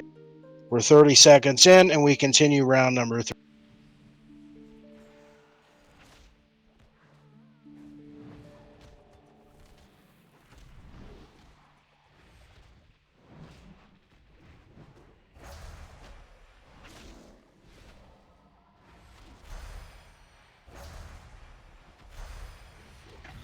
Both fighters still sitting at 100%. Smokythebear slowly at 90%, dropped to 80, but can McGregor keep this pain on? No, he can, but Smokythebear is right back up to 100%, sitting there for him. McGregor's starting to slowly feel that pain. Fist of Fury coming off of McGregor. Smokythebear out of bear form, starting to take some damage, but trying to keep some distance away. Smokythebear at 64%, jumping right back into bear form. McGregor, 50% health. McGregor's health starting to fall, 45%. Down to 40%, but slowly creeping back up. Smokythebear at 50%, 40%. Tree of Life Force. Can McGregor sustain himself? He's at 35% health. McGregor's health slowly dropping, 30%. Got the incapacitate off. Vivifying. But it's out though. Smokythebear is trying to bring the pain back, but can he keep McGregor down? McGregor's health is falling 50%. But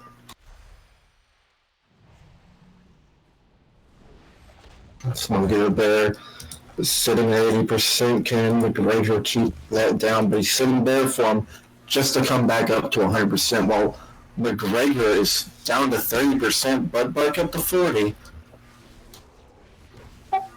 Can Smokey the Bear bring the pain to McGregor and finish him off this round? Touch of karma popped.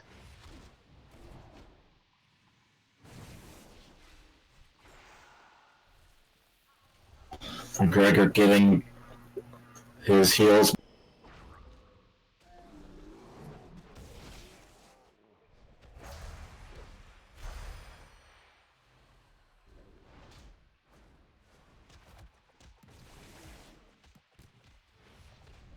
Smokey trying to put distance, sitting at 70% health. Pop bear form again. McGregor still slowly. He's been sitting at 60% for the past 30 seconds or so.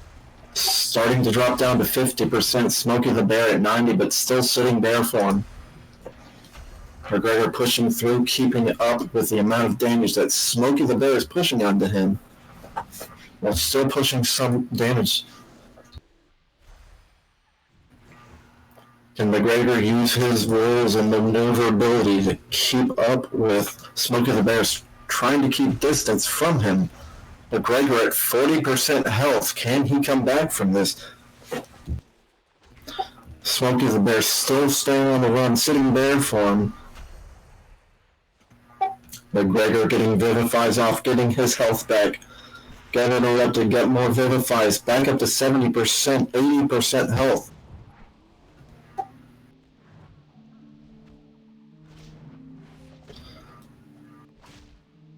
McGregor sitting 75% health. Smokey the Bear just relaxing at 100% health. His health is not going down right now. Starting to, it's at 90%, but McGregor's at 60%. Starting to fall slightly.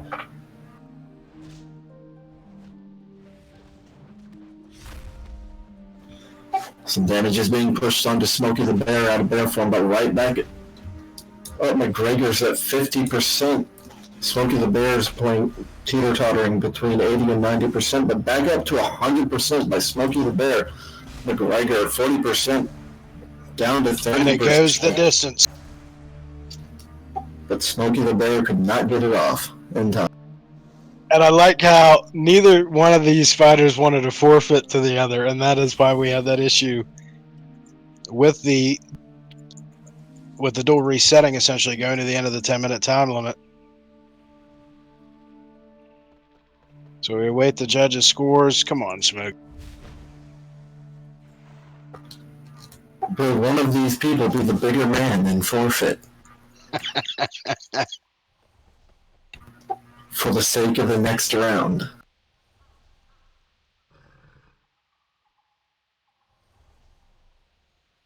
I'll forfeit if Smokey switches to Feral or Boomkin.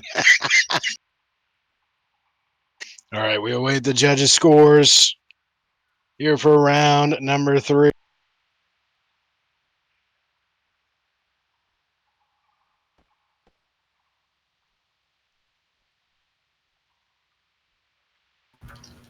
Will Smokey the Bear be able to pull off what Ava did? 4 rounds of just no one going anywhere, but on the 5th round, finally smacking McGregor.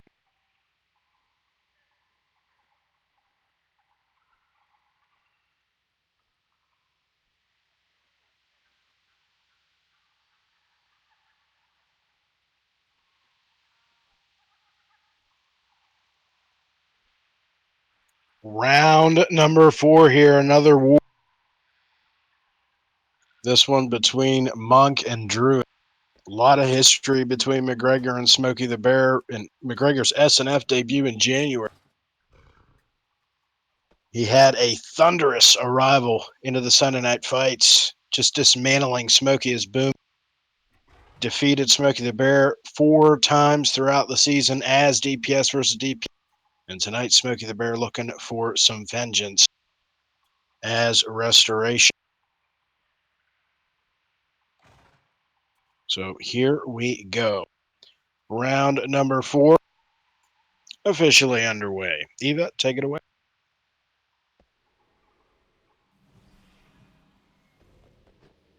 Alright, getting it off.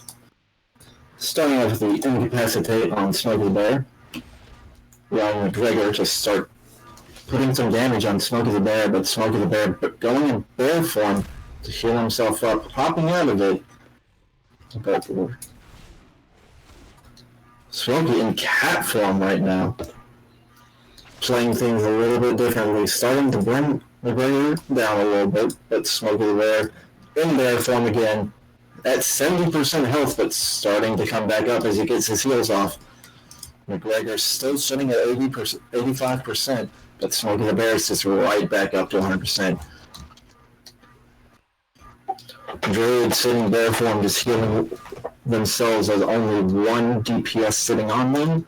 It's going to be really hard for a single DPS with not being able to continuously CC Smokey the Bear into oblivion, but Smokey the Bear at 70%, trying to heal himself down, but back into bear form and getting his health back. McGregor's the health is starting to come down to 60% then, but back up to 70. McGregor's starting to slowly take some damage, but Smokey the Bear's right back up to 100 and sitting there happily. So McGregor getting Vivifies off, back up to 80%. But in that time of healing, Smokey the Bear was just able to start smacking it with some spells. McGregor is sitting at 70%. Smokey the Bear's health has still not moved from 100. Can McGregor use his maneuverability to catch up to Smokey? And yes, he can, but at 60% health. While Smokey the Bear is still trying his best to keep as much distance away from McGregor as possible. McGregor's starting to come close to 50%, but putting some damage onto Smokey. Got him down to 80%, but he's trying to heal through it. And he's back into bear form but he's still back up to 90%. McGregor is up to 70% and holding right now, but will Smokey the Bear bring in some pain? And it looks like he is. He's down to 60% health, but with Smokey the Bear at 70% health, starting to drop slowly. Can McGregor know he can't? Smokey the Bear just right back up to 100% health, while McGregor is at 45% health, but quickly up to 60%. Tried to get a Vivify off, but was unable to, but got the incapacitation on Smokey to get those off and back up to 70% health. Smokey the Bear doing his best to just keep distance away from him, getting away from that Fist of Fury very successfully, while being able to bring some pain. McGregor down to 60% off. Smokey the Bear at 90%. McGregor is still at 50, getting Fist of Fury off, putting some damage, but Smokey the Bear, sitting bear form, is able to just keep his health up. When McGregor is at 30% health and bolted away to get those Vivifies off. But can Smokey the Bear, he's able to get to 50% off, but Smokey the Bear is back in range, bringing some more damage to him. Running away from his Fist of Fury, got in some damage, but back into bear form just to heal right back up. McGregor's under 50% now, down to 40. Can Smokey the Bear bring the pain? He's down to 35%. Can Smokey keep doing it? But it looks like McGregor is able to get those Vivifies off, back to 50%. Into 60, but they get interrupted by the Cyclone. Smokey the Bear just sitting waiting and back on, bringing him back down to 50% health. Smokey is at 90% health. He's just been sitting at 90 the entire game, while just jumping right back up to 100. McGregor's starting to be on the low end of his health. Back down to 35% health. Can Smokey do enough damage? Try to get the Vivify off, was unsuccessful. Down to 30%. Can Smokey do it? Down to 25%. Trying to get those Vivifies off. Down to 20, but he was not able to interrupt those Vivifies. Back to 50% for McGregor. Smokey the Bear coming back, trying to build more damage, but trying to keep distance away from those Fists of Fury. 3 seconds remaining. 2, 1, and it goes the.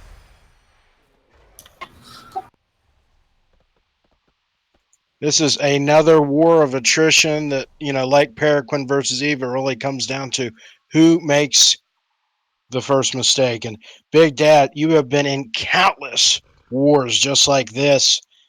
You know, McGregor knocked you out, knocked Foxy Hills out, two of the greatest healers of all time. What has Smoky done so well tonight? I mean, besides shifting into bear form, we've seen him utilize that bear form throughout.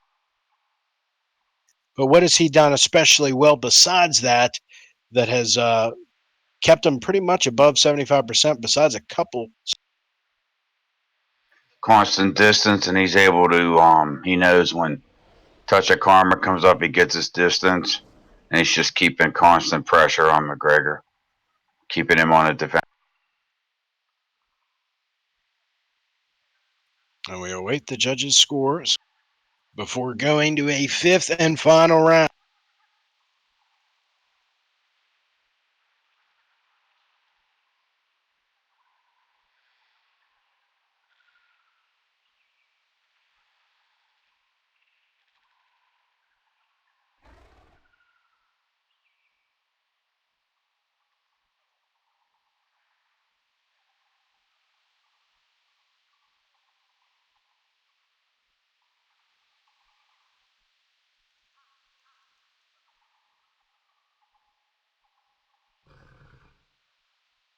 So here we go.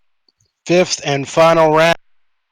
And for either McGregor or Smokey the Bear, a knockout here, as it did for Evalithvia earlier, would seal the deal. If not, we will go to the judges' scorecards and add up all the points. And it will be decided that way. Will we see a knockout? Will we see another decision en route to these two going all the way through 5 rounds of just what has been a slugfest as far as DPS versus healers concerned? Every single time McGregor would look to get some of that signature damage, Smokey the Bear answers with bear form, with incredible CC and incredible mobility. He has just been all over the place tonight through all of his different forms, utilizing all of them, and he has done a fantastic job surviving that damage early and often. So here we go. Rest minute is over. 5th round is on. And Evalithvia will take it away on commentary.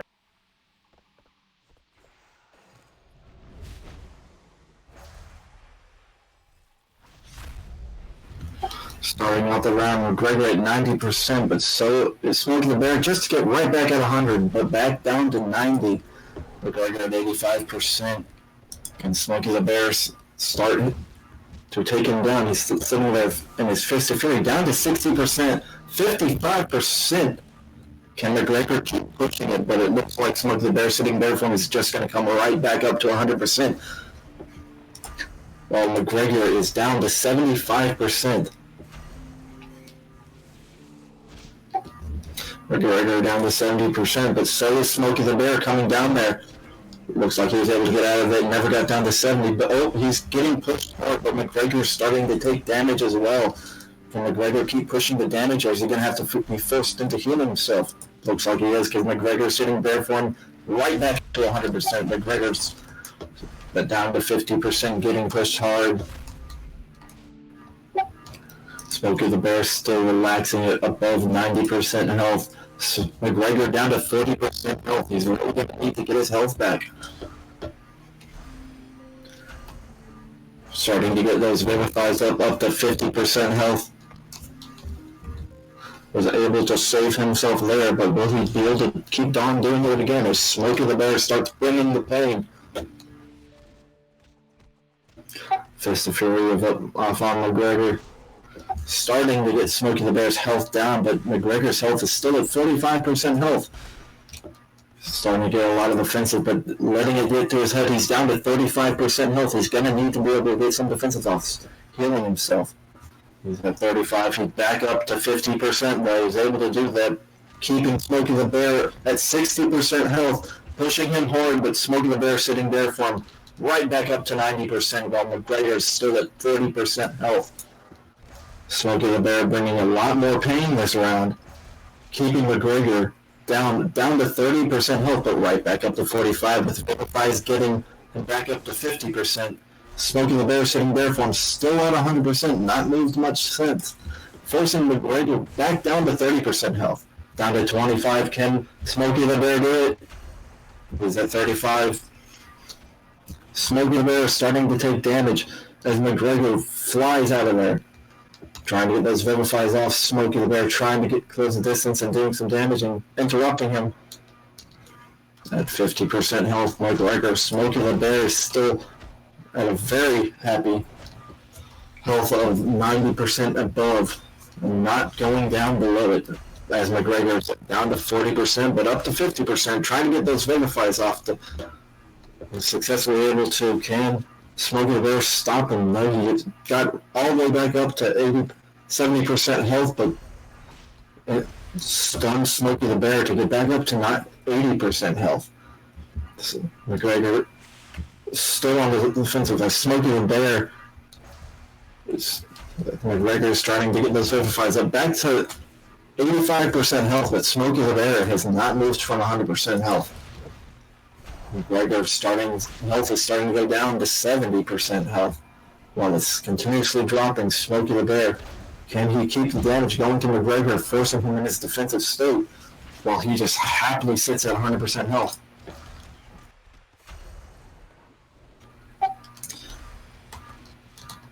McGregor at 60% health, up from 50.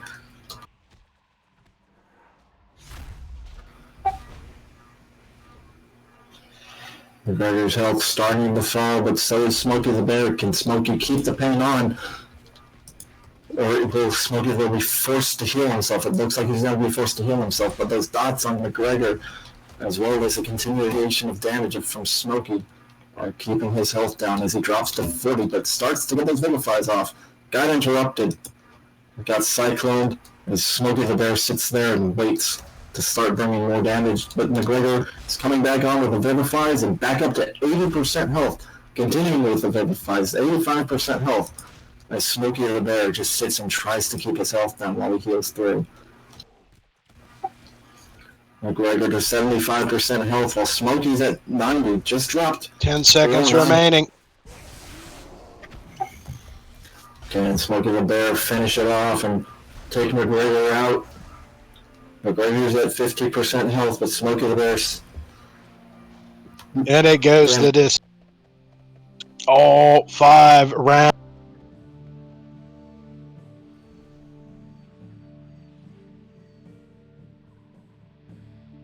It was a war of attrition. It was a battle of a contest of the will. And in the end, it will be decided by the judges as the final scores come in. And we crown either a new #1 contender or a continued undefeated streak is announced.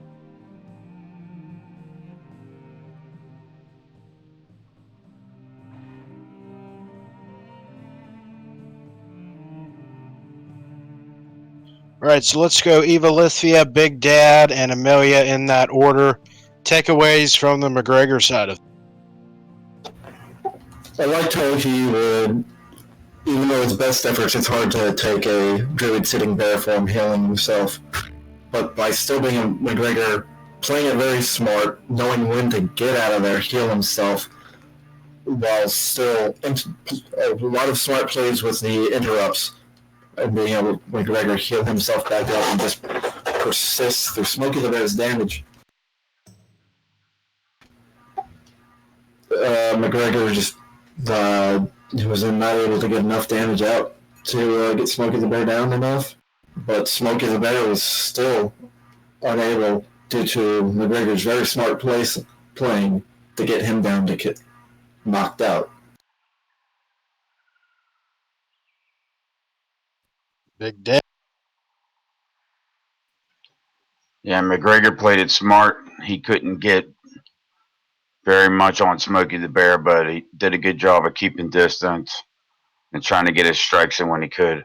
Touch of Karma just did not work on the Druid, and Smokey was just able to power through that. So it was a tough fight for McGregor, and just to stay alive, he did well.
Ladies and gentlemen, the scorecard is in.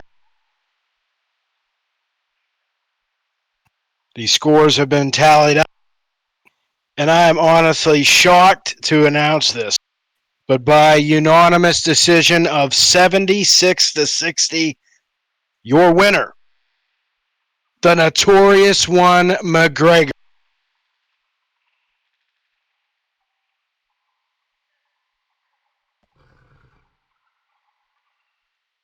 I was shocked when I tallied it up to see that McGregor had won it. I really honestly was. I thought Smokey the Bear did a great job keeping himself up, staying in bear form, healing himself up. I think that performance in of itself warrants a title shot in November still. However, on the other hand, judges, I have to ask you, I think the reason why you gave McGregor the points you did is because of, as you mentioned, the fact that I was able to stay up and that I was able to hang in there, whereas Snapeworts was knocked out and many other fighters have been knocked out by Smokey. Yeah, that was a big part of it. Although Smokey did very well, it was him sitting there for him a lot, and he played very cautiously while still pushing out the damage as he was able to, but still focused on defensive, keeping himself up at 100%. Although I think if he played a bit more riskier, he probably could have gotten McGregor down, but that's also playing riskier, opening himself up to get knocked out as well. And of course, a knockout in any of those rounds would have given Smokey the Bear the win outright. McGregor winning by 13 points. It is McGregor's first decision victory in the AFC. I think Smokey the Bear's performance there definitely warrants a title shot. So hard-fought series from both ends. That'll do it for the co-main event. We move on now to our final fight on the night. A rematch from AFC 20, a trilogy fight in their overall career.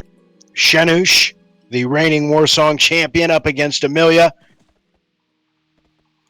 The latter looking to regain the title. Shanush looking to retain the title. It is the highly anticipated clash of Warrior versus Warlock. Has Emillea learned and improved since their last? Interesting thing to note that the last time they fought, Shanush was Fury. Tonight, he will be going in as Arms. And in that regard, Big Dad, Evalithvia, what are your predictions here for Arms versus Affliction? I don't know where the warrior class is right now, but I have to go with Emillea on this one.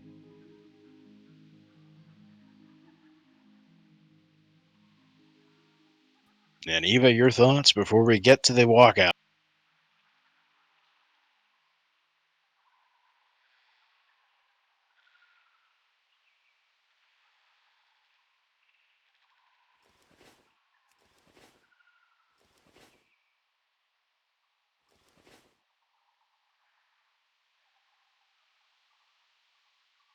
Seems like Eva's having some technical difficulties. I totally just went to get a drink and said nothing.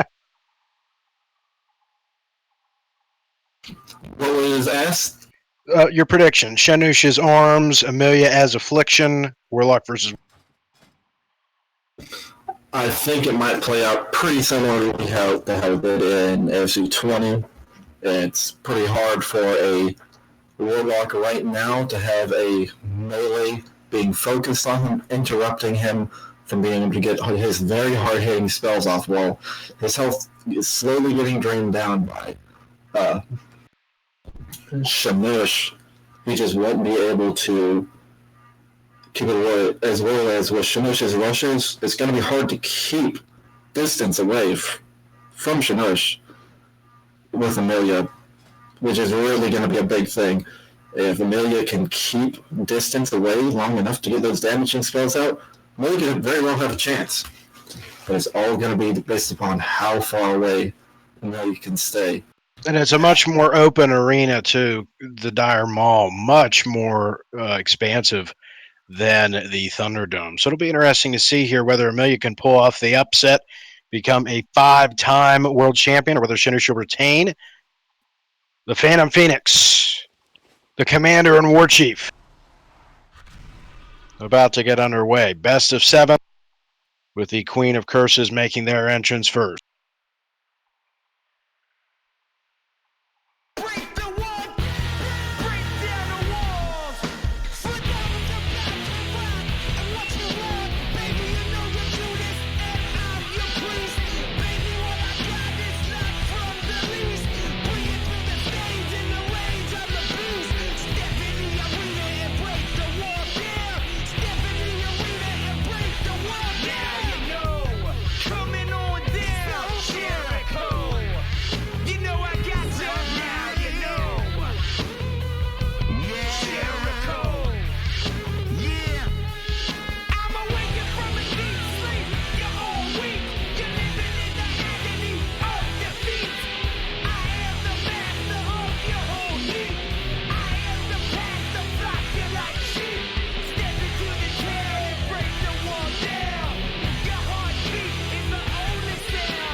God says that a man should work with his hands.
down to 3%, and Emillea knocked him out while sitting at 35% health. Tied up 1-1.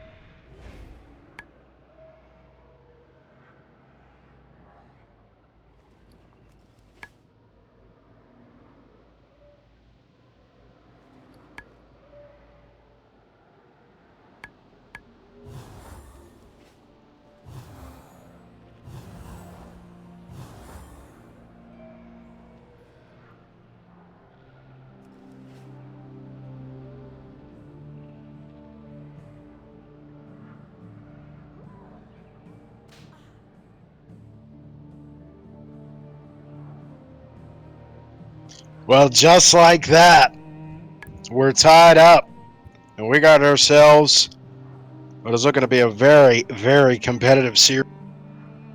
Emillea took their last meeting 4-0, and this time around, Emillea has already roared back to stop that from happening a second time.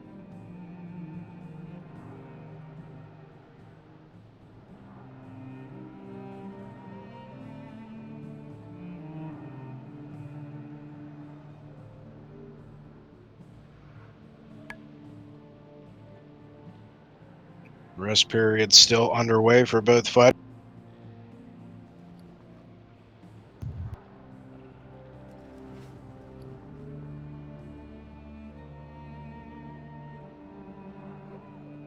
And here we go with round number 3.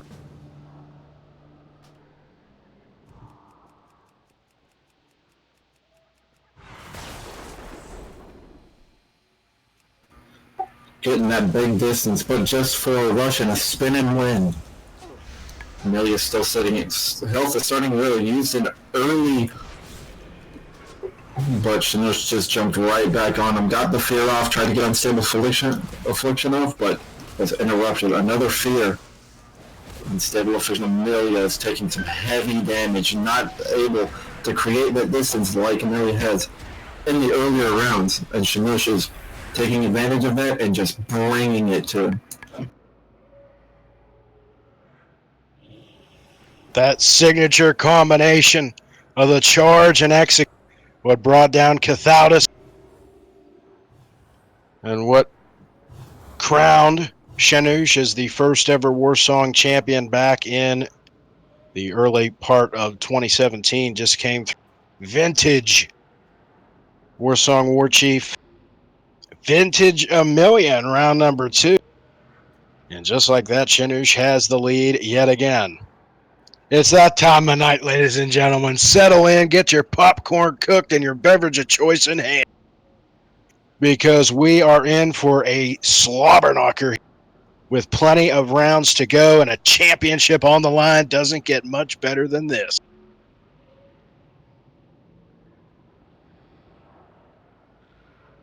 Rest period still underway. Big Dad, your takeaway on the last 2 rounds. You've beaten Shanush more than any other fighter in SNF or AFC history, the only fighter to have never lost. What has Emillea done right so far, besides keep the distance?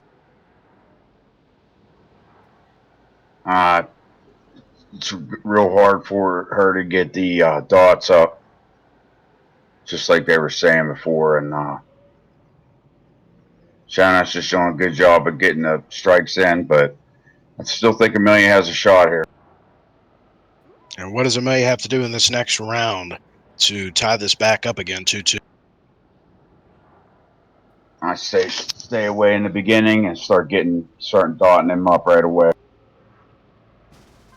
It's do or die now.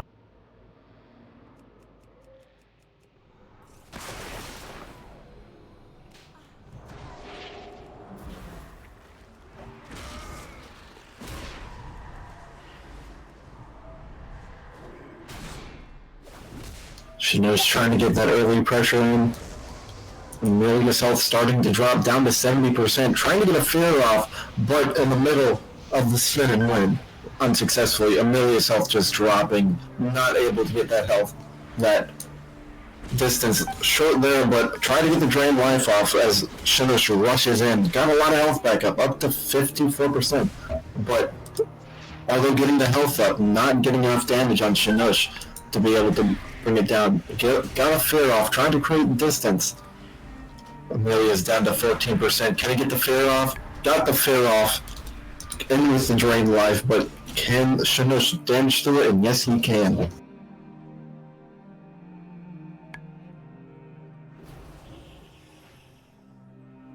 And 3-1 is your score.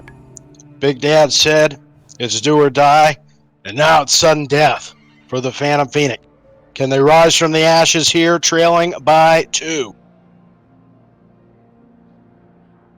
I think everyone would agree that it's going to take a perfect, flawless game from as Shanush has really found his stride. You'll notice he's using the defensive stance there.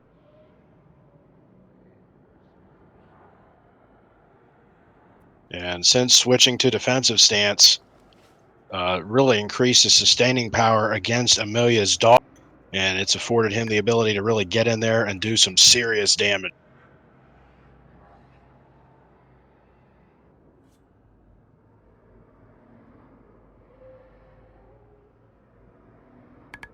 Rest period still underway. Coming up, it could be our final round of, unless Emillea is able to battle back.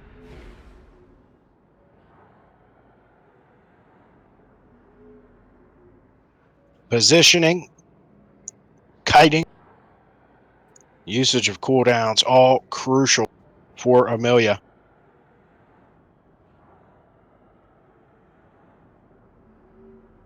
And here we go.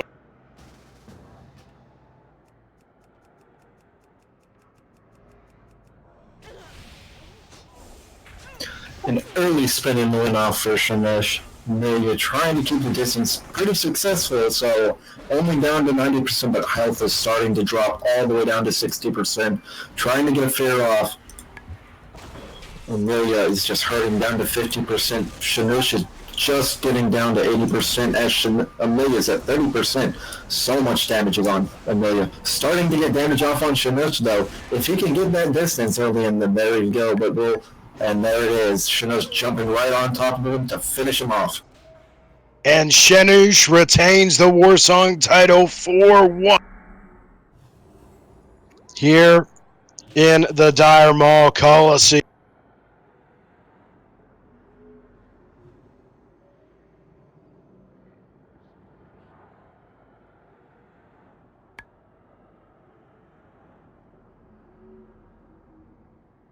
The Queen of Curses made a bid to reclaim the crown and was denied here tonight, as Shanush retains and continues to reign atop the Warsong offensive as its undisputed champion. What a night here inside the Dire Maul Coliseum. Upsets, knockouts, decisions, we've had it all. And that will do for AFC 21, Shanush versus Emillea II. Until next time, ladies and gentlemen, where we ascend the Nighthold, the capital city of the Nightborn in Suramar for the first time ever on November 24th. Until then, we press on.